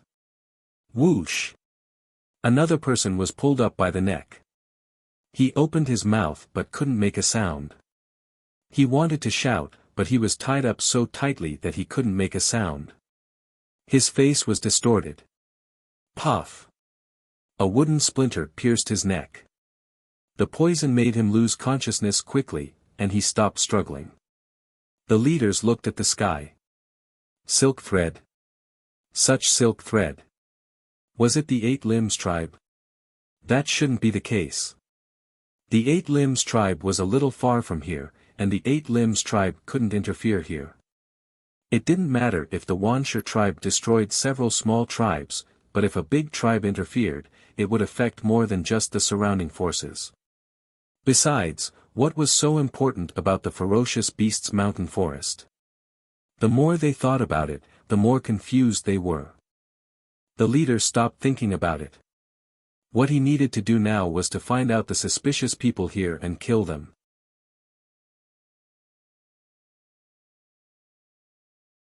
Chapter 194. There were a lot of weeds around, and there were bushes every few steps. Go back. The leader found that the environment here was unfavorable to them, so he made a prompt decision to let the rest of the people retreat along the original path. Although they didn't know what kind of traps were around, at least there were no traps along the way. Just as he was thinking about this, 2 more screams sounded. 2 warriors fell to the ground. One of them was stabbed with a poisonous thorn like the previous one, while the other had his neck slit. Rustle, rustle, rustle, someone was running quickly in the grass. The leader's face was ferocious, and he quickly chased after him, but he was not careless. He even figured out the movement pattern of the figure in front of him, and almost stepped on the place where the former stepped. However, many people behind him were not so lucky. They were all tripped by something, cut by a knife, and then tripped again after 2 steps. Then, they fell down and never got up again. The leader heard the movement behind him, and guessed that his men might be in trouble. However, he didn't stop. Instead of slowing down, he sped up again, and caught up with the figure in the grass in front of him. He pulled out a ferocious smile on his face. Finally, I found you. Now, go to hell. Cut off the opponent's head, and take it back to get a reward. Maybe he could get some fire crystals to improve himself, and maybe he could be promoted to a senior totem warrior. He had made countless contributions, and was only 1 step away from a senior totem warrior. As long as he made 1 more contribution and got some benefits, he would be promoted to a higher level, and his status in the tribe would be higher. He would be qualified to have more women, food, resources, and power. Thinking of this, he became more excited, and the totem patterns on his face made him look more ferocious. He suddenly increased the strength of his feet, and waved his right arm holding the stone knife, bringing a gust of wind. Feeling the wind from the blade behind him, Xiao Xian's right foot fiercely stomped on the ground. The ground under his feet emitted a soft, bang sound, as if a solid block of earth had been shaken apart. His entire body borrowed the force of the impact and abruptly turned around, rushing towards the opponent. At this time, the leader saw the real appearance of Xiao Xian. He had never seen the totem patterns on Xiao Xian's face before, and Xiao Xian's young age also surprised him. However, none of this was important. He only needed to kill the other party. Both of them were very fast, and in the blink of an eye, they were only a few steps apart from each other. At this moment, Xiao Xian took a few more steps, and in this extremely short period of time, he changed directions several times. His figure was somewhat erratic, as if he was slashing to the left and dodging to the right. For a moment, the leader still couldn't figure out what Xiao Xian was thinking. He hesitated for a moment. At the same time, the momentum of the stone knife in his hand changed slightly. It was no longer as straightforward. He wanted to determine which direction Xiao Xian would go based on his movements, but suddenly he met Xiao Xian's eyes. At this moment, he couldn't help but shudder. Xiao Xian's eyes reminded him of a few years ago when he came to the ferocious beast forest with a few people from the tribe. They encountered a ferocious beast that was not only strong, but also very cunning and good at hiding. They couldn't avoid it even if they pretended to be dead. The few people who came in together were all intermediate totem warriors. They were arrogant outside, but more than half of them were killed by the ferocious beast, and the rest fled quickly. At that time, the ferocious beast didn't look conspicuous or big, but they were so scared that they didn't even have the courage to fight back. If they didn't escape, they would die. This was the only thought he had at that time, and it was also a nightmare that lasted for many years. This time, he heard that there was a big reward, and he felt that his strength had improved a lot, so he entered the forest again. And now, he once again had the same thought as back then. At the moment when he met Xiao Xian's eyes, he had an illusion, as if he had returned to the situation at that time, when he faced the ferocious beast that made them tremble in fear. The leader's body paused for a very short moment, and a voice in his heart was screaming, "Run! Run! Run away from here!" In this kind of 2 versus 1 battle, the slightest negligence could make the difference between life and death. Blow the whistle. He only had time to shout this sentence before his chest was pierced by a stone knife. After killing one person, Xiao Xian didn't stop. He reached out his other hand and grabbed a wrist. After the leader, there was another person who followed. Perhaps in terms of strength, he might not be the leader's opponent, but in terms of speed, he was comparable. Just now, he clearly saw that the leader was in a disadvantageous situation, but he didn't help. Instead, he chose to take advantage of the opportunity to sneak attack. He didn't expect that he would be caught. Xiao Xian exerted force in his hand, and with a crack, the wrist holding the knife was crushed. The intense pain from his wrist made him scream in pain. Naturally, he couldn't hold the ivory knife in his hand. Xiao Xian caught the ivory knife that was polished white with one hand, and with the other hand holding the stone knife, he chopped upwards. All of this happened in a very short time. The person holding the ivory knife was still in shock, regret, and the pain in his wrist. He didn't have time to think about how to avoid this attack. He still had a dark brown stone knife in his other hand. He instinctively raised it, wanting to block Xiao Xian's knife first. Bang! The 2 stone knives collided. The man felt a strong force pass through the knife in his hand and hit his arm violently, as if it was going to break.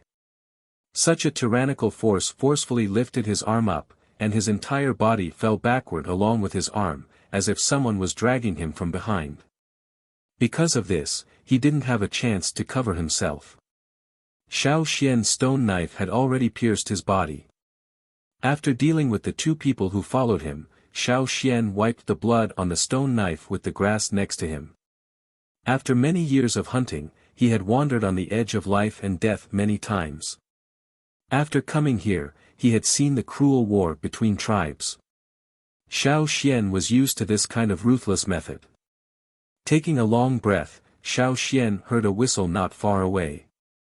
Someone had heard the leader's last cry and blew the whistle for help.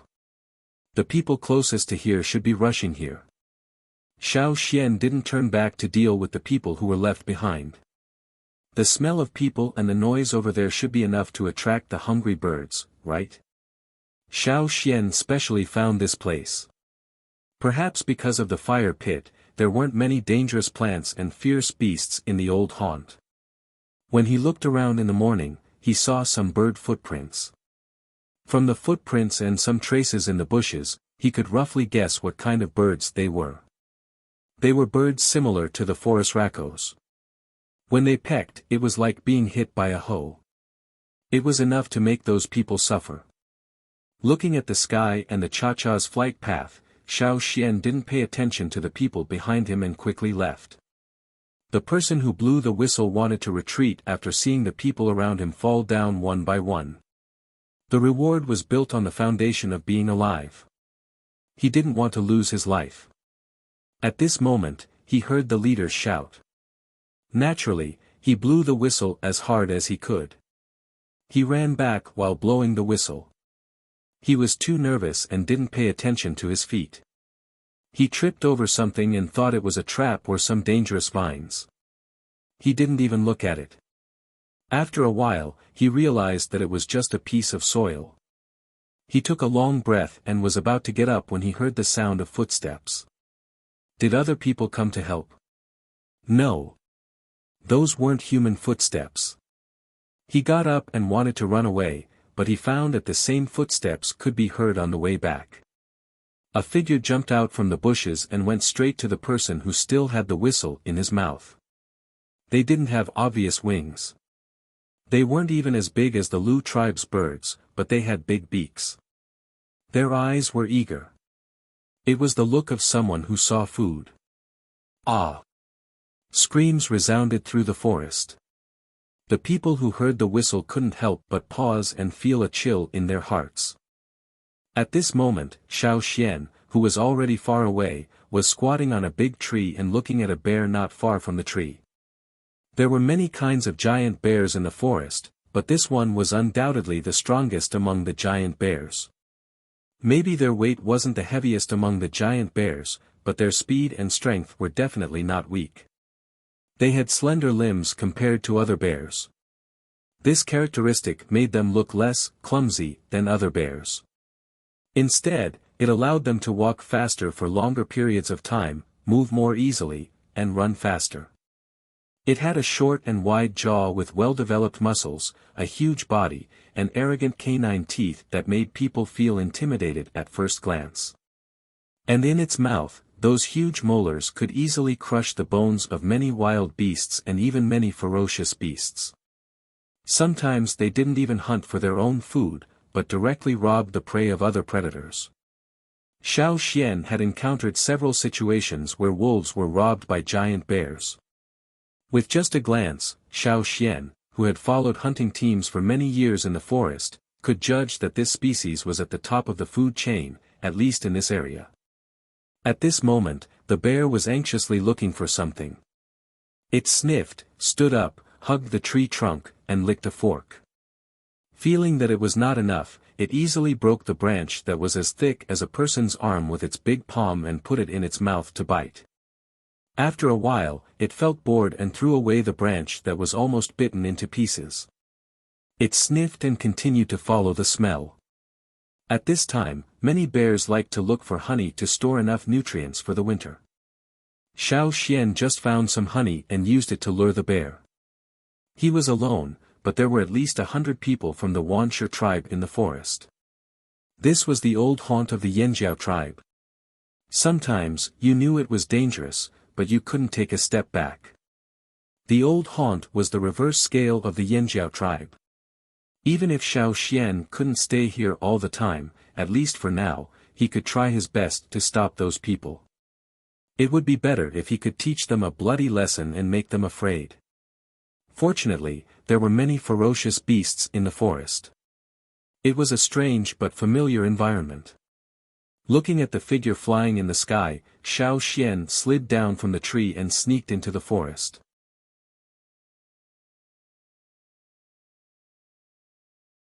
Chapter 195. The first team that arrived at the whistling place didn't go there, because there were many carnivorous birds eating there. Roughly estimated, there were at least 20 birds. The air was filled with the smell of blood. Looking at the fierce appearance of those big birds fighting for food, they knew it was not easy to deal with them. The leader made a gesture to signal everyone to retreat carefully. They thought they had found the people the shaman and the chief talked about, but they didn't expect to see a flock of carnivorous birds. However, they ignored the Wuxia beasts. The Wuxia beasts were the ferocious beasts that were carefully selected. Most of the time, they would bite their enemies even if they couldn't defeat them. They were different from the animals that had been successfully branded and tamed. They were not very obedient, and they didn't cooperate well with the people of the Wuxia tribe. When they were wild, no one could control them. Noticing that there were many carnivorous birds in front of them, the 4 Wuxia beasts that came over all growled. They pulled the straw ropes and wanted to rush over. As soon as the Wuxia beasts roared, the people in the team knew they were in trouble. At this time, they wanted to poke several holes in the Wuxia beasts with their stone knives. But even if they were angry, it didn't help. The carnivorous birds that couldn't get food over there had noticed the people hiding here. They shouted excitedly and rushed to the people hiding behind the bushes. When one of them moved, the others also rushed over, and then more carnivorous birds followed. The leader couldn't help cursing. He didn't care about hiding anymore. Retreat. The plants here were mainly bushes and weeds. Whether it was the bushes or the surrounding weeds, they were all more than 2 meters tall and grew densely. Even if he wanted to guard his feet before, when he was chased by the group of carnivorous birds, he didn't have much energy to pay attention to it when he started to speed up. Ah! A man's foot was entangled by something. He fell down and felt a pain in his foot. When he saw clearly what was on his foot, he cut off the vine that entangled his foot. When he started to run again, he slowed down a lot. Soon, he was surrounded by the carnivorous birds that rushed over quickly. Some people brandished their swords at the carnivorous birds, but not only did they fail to chase the birds away, but they also provoked the birds' bloodlust, and they chased and pecked even more fiercely. There was more than one person who had stepped on the traps in the bushes. Here, one would not be tied up and hung from the trees. The simple traps made of vines that were similar in color to the weeds would only cause those who were trying to escape to stumble. The poison on the vines was not fatal, but at this time, it was almost like a death sentence. Some were slapped to the ground by its claws, some were sent flying by its head, and some were killed by its beak. No matter how fierce the four Wuxia beasts were, they couldn't withstand the attack of the birds. Seeing the Wuxia beasts break into their territory, the birds were angry. They were as fierce as the Wuxia beasts bred by the Wuxia tribe.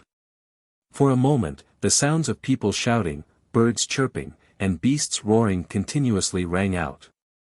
Ever since the previous squad, this squad had also tasted the tragedy of losing a third of their members in a short period of time. Climb the tree. Find a tall tree and climb up. Out of the weeds, they saw the woods in front of them.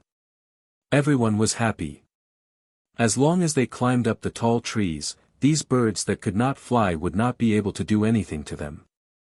When a warrior was about to climb up, his hand had already grasped the branch, but a wooden thorn shot out from nowhere and pierced his hand.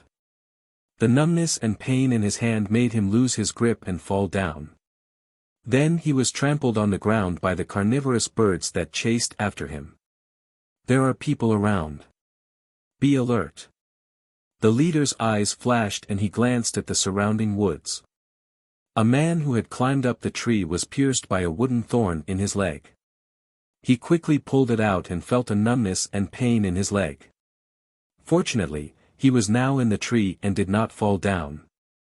Just when he was thinking about this, he caught a glimpse of a figure flashing by. Be careful. The leader reminded him. Unfortunately, he was still a step too late.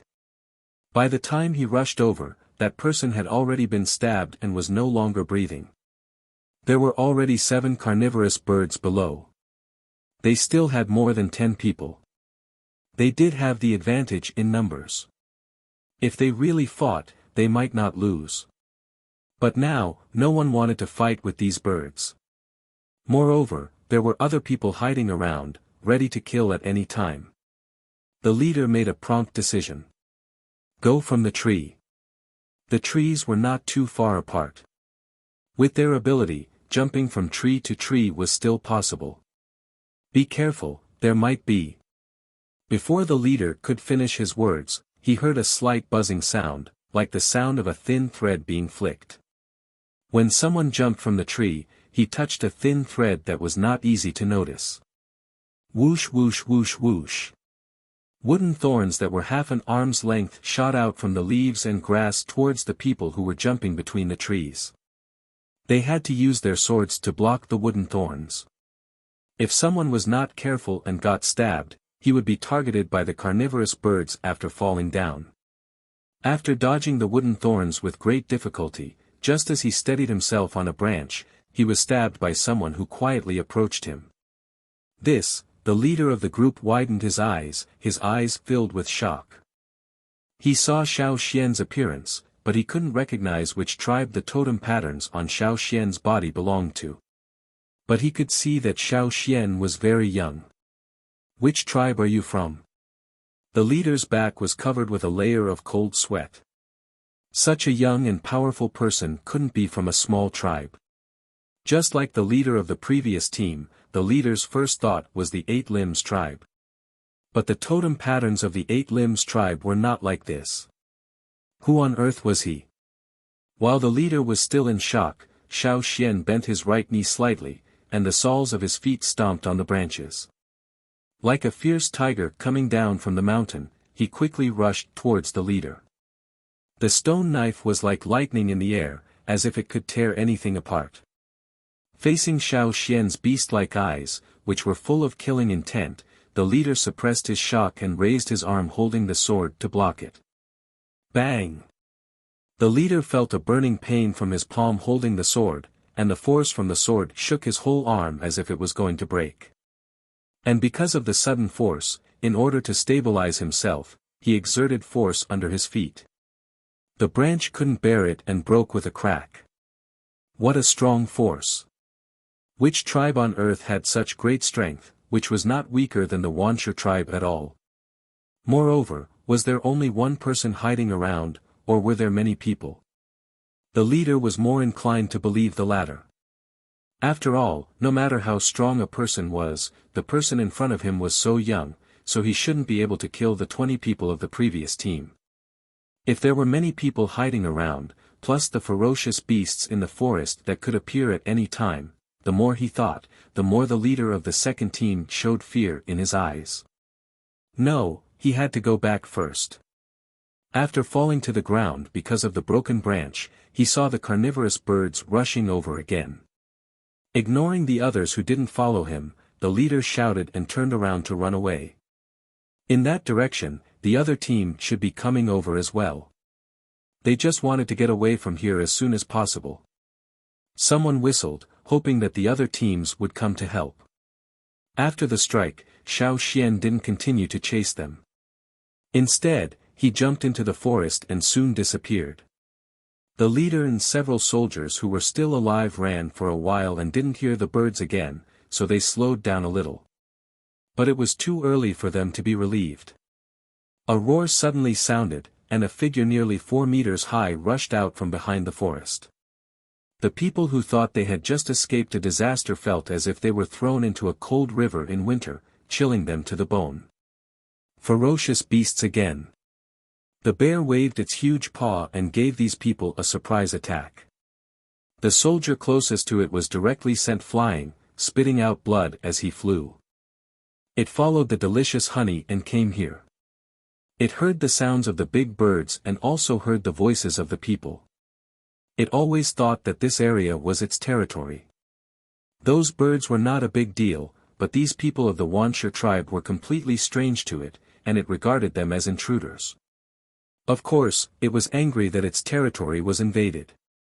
So, after hearing the noise and smelling the smell, it ambushed here. When the prey came to its door, it rushed out.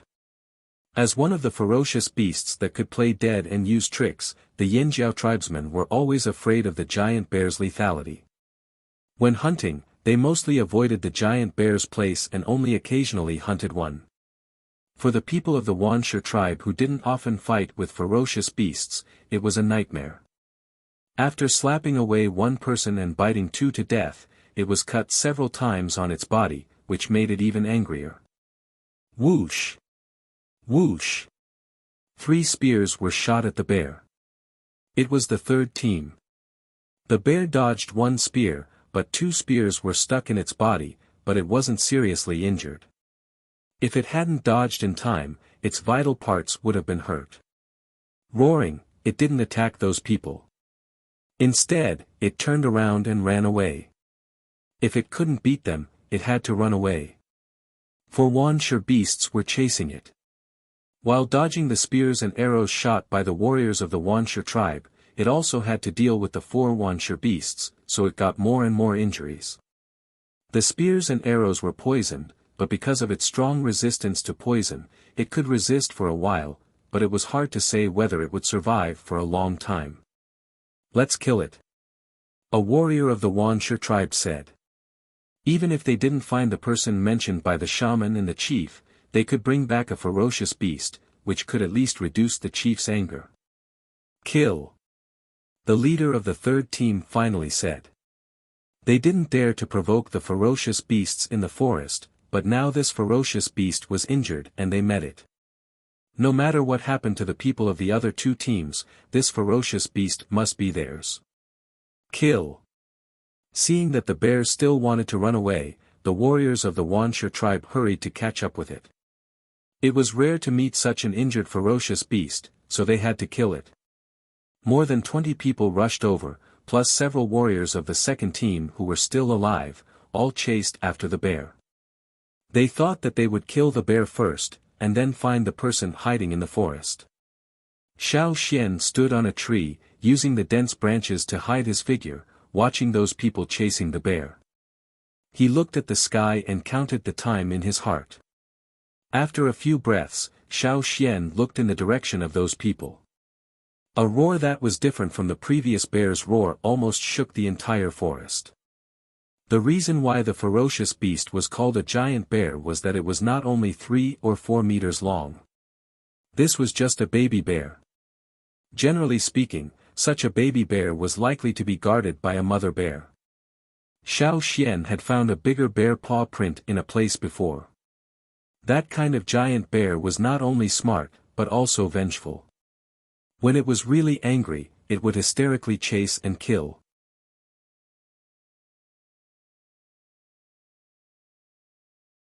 Chapter 196.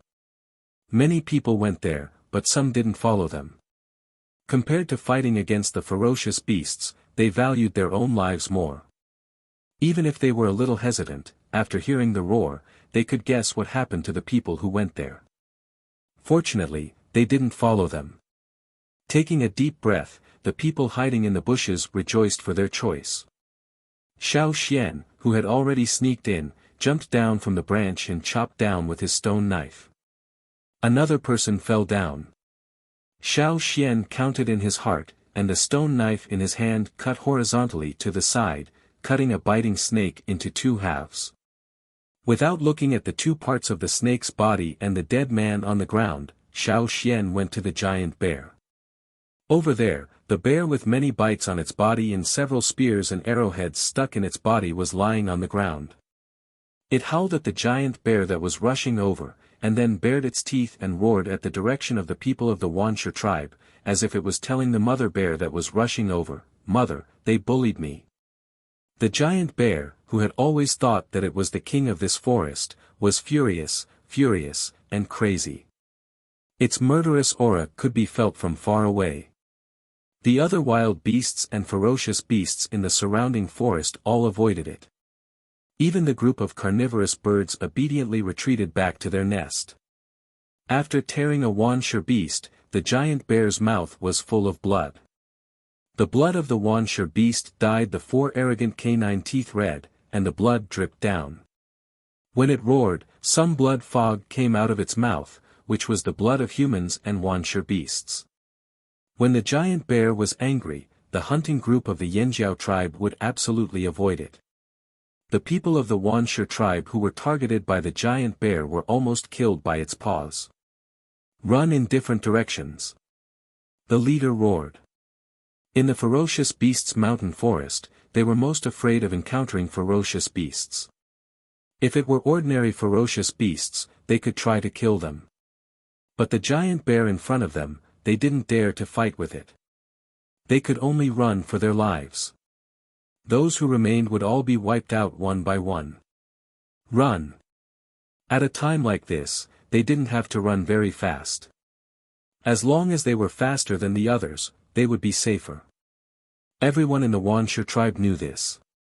A warrior of the Wuxia tribe, who was running in the front, had never felt so lucky about his speed advantage. His strength was not greater than others, but in terms of speed, even the leader might not be faster than him. When this person ran away from the forest and passed by a slightly open area, a figure suddenly flashed across the sky and caught the person who was running quickly. The man felt as if he was being bound by a hard rock, and no matter how hard he struggled, it was useless. Poof! The sharp claws pierced through his body, and before he died, he saw the creature that had grabbed him. Unexpectedly, after dodging the giant bear, he fell into the claws of another ferocious beast. If he had a choice, he would definitely not enter this forest. However, he had no other choice. Those who scattered to escape were harvested by Xiao Xian and Cha Cha. 1 day later. Bang! Stone swords collided with stone swords. Although the swords didn't crack, stone powder burst out from the collision and splashed around. Xiao Xian's perlicue was torn by the impact and vibration of the swords, and blood flowed down along the handle. A figure flashed across the sky. Because of this, the opponent paused a little, guarding against the attack in the air. Xiao Xian didn't pay attention to the wound on his hand. He twisted his ankle, bounced up, and made another powerful chop. When the swords passed through the air, they made a small whistling sound. Feeling the brutal force from the swords, the people in front of Xiao Xian had all kinds of guesses in their hearts. Fast, brutal force, fierce attack, who on earth was this guy? 5 teams, more than 100 people, and nearly 20 Wuxia beasts. Now, how many were left? After the first slash, Xiao Xian continued with the second slash, the third slash, the fourth slash.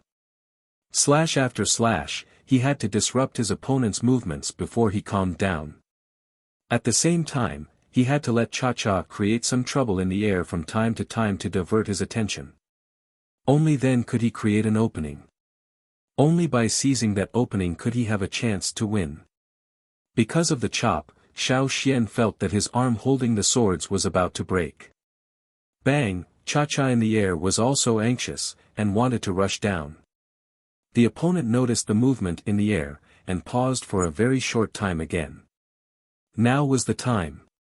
Xiao Xian shook his wrist. This time, he didn't chop, but shot out the sword in his hand like a stone arrowhead. The opponent reacted quickly. He quickly stepped back, and blocked the tip of the sword with the body of his sword. But when Xiao Xian shot out the stone sword, he took a step forward, and the ground under his feet sank instantly.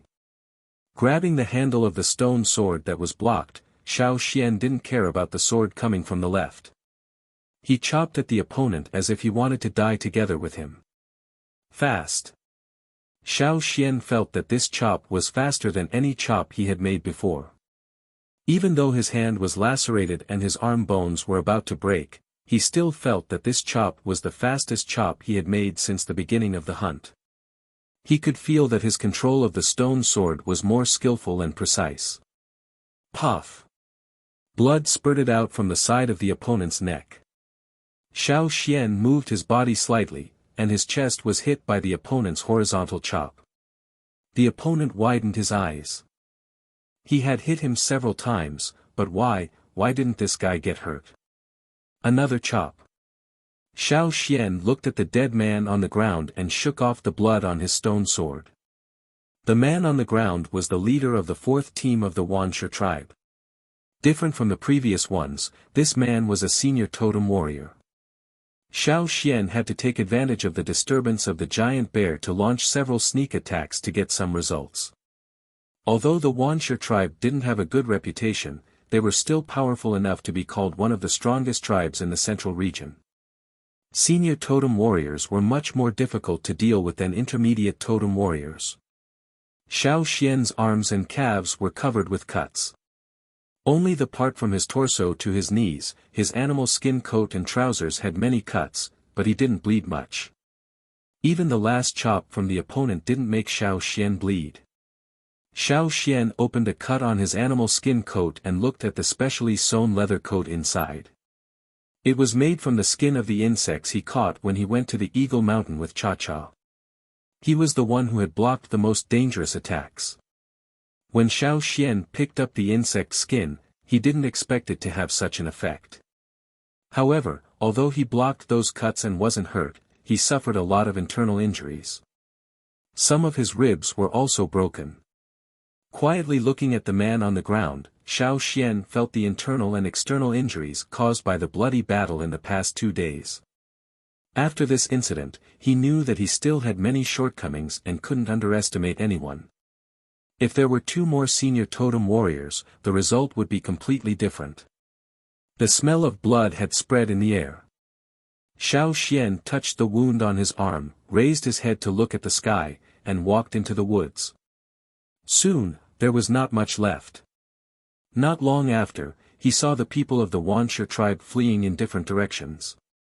Holding a knife, Xiao Xian rushed up before they attacked. 1, 2, 3, he hadn't rested for 2 days and 1 night. If it weren't for his strong body, he wouldn't have been able to continue such a bloody battle until now. When the sun began to set over the mountains again, Xiao Xian was covered with blood, holding a knife and walking in the direction of the old haunt. The knife left by the ancestors might be made of superior stone, but after a battle, it was inevitable that there would be many marks on the knife, and there were many nicks of different sizes on the blade. He had to find a good whetstone to polish it again. Xiao Xian thought. In the air, Cha-Cha looked around vigilantly. Although most of those annoying people had been killed, he still had to be careful. Now Xiao Xian didn't have much strength. Looking at the standing stone not far away, Xiao Xian walked over and put his bloody palm on the part of the stone where the moss had been removed, next to the two words, Yanjiao. Taking a deep breath, Xiao Xian sighed and took back his hand. He caught a fruit thrown by Cha-Cha and ate it to moisten his dry throat. He simply applied the herbs he found to his wounds, rubbed his aching chest and stomach, and guessed how serious his internal injuries were. Looking around, Xiao Xian walked quickly towards the direction of the fire pit in the center of the old haunt. On the side of the Wuxia tribe, the chief stood at the border of the tribe with a gloomy face, looking in the direction of the ferocious beasts' mountain forest. Next to him, the shaman of the tribe also stood quietly with a gloomy face. Since yesterday, people came back from the ferocious beasts' mountain forest one after another, all wounded and embarrassed. They didn't bring back any useful information. Some said they were scared by the ferocious beasts, and some said they were chased by people hiding in the forest. No matter which one it was, it cast a shadow over the hearts of the people of the Wuxia tribe. The joy of winning the war with the other tribes not long ago was gone. In front of them, another person staggered back. The chief signaled several people around to bring him over. How many? The shaman asked. 6. The chief's face became gloomier. More than 100 people, but now only 6 came back. Moreover, there was no chief among them. None of the Wuxia beasts came back. Looking at the man who was brought over, the chief of the Wuxia tribe strode to him. Seeing the chief's face, the man trembled. He was frightened by what happened in the forest, and now facing the chief's face, he was scared out of his wits. The chief didn't care how the man trembled, and asked a few questions. He had asked the same questions to the people who came back before, but no matter the people who came back before or now, they all had the same answer. Who was the other party? Oh, he didn't know. What did the other party look like? Oh, he didn't know either. Was the other party a human or a ferocious beast? Oh, he still didn't know. More than 100 people, but less than 10 came back. Moreover, he didn't even know whether the other party was a human or a beast. When the chief was angry, he didn't say a word, but directly hit. No, this time he directly kicked. He kicked the man who knelt in front of him away. Ignoring the man's life, the chief went back angrily. You're tuning in to the Han Li's Wuxia Chronicles YouTube channel. We're so grateful for your support, and don't forget to subscribe to join us on this incredible journey through captivating stories. Your generosity through donations truly makes a world of difference, as it's the primary source of revenue that allows me to expand and enhance this channel for you. Thank you from the bottom of my heart for being a part of this adventure.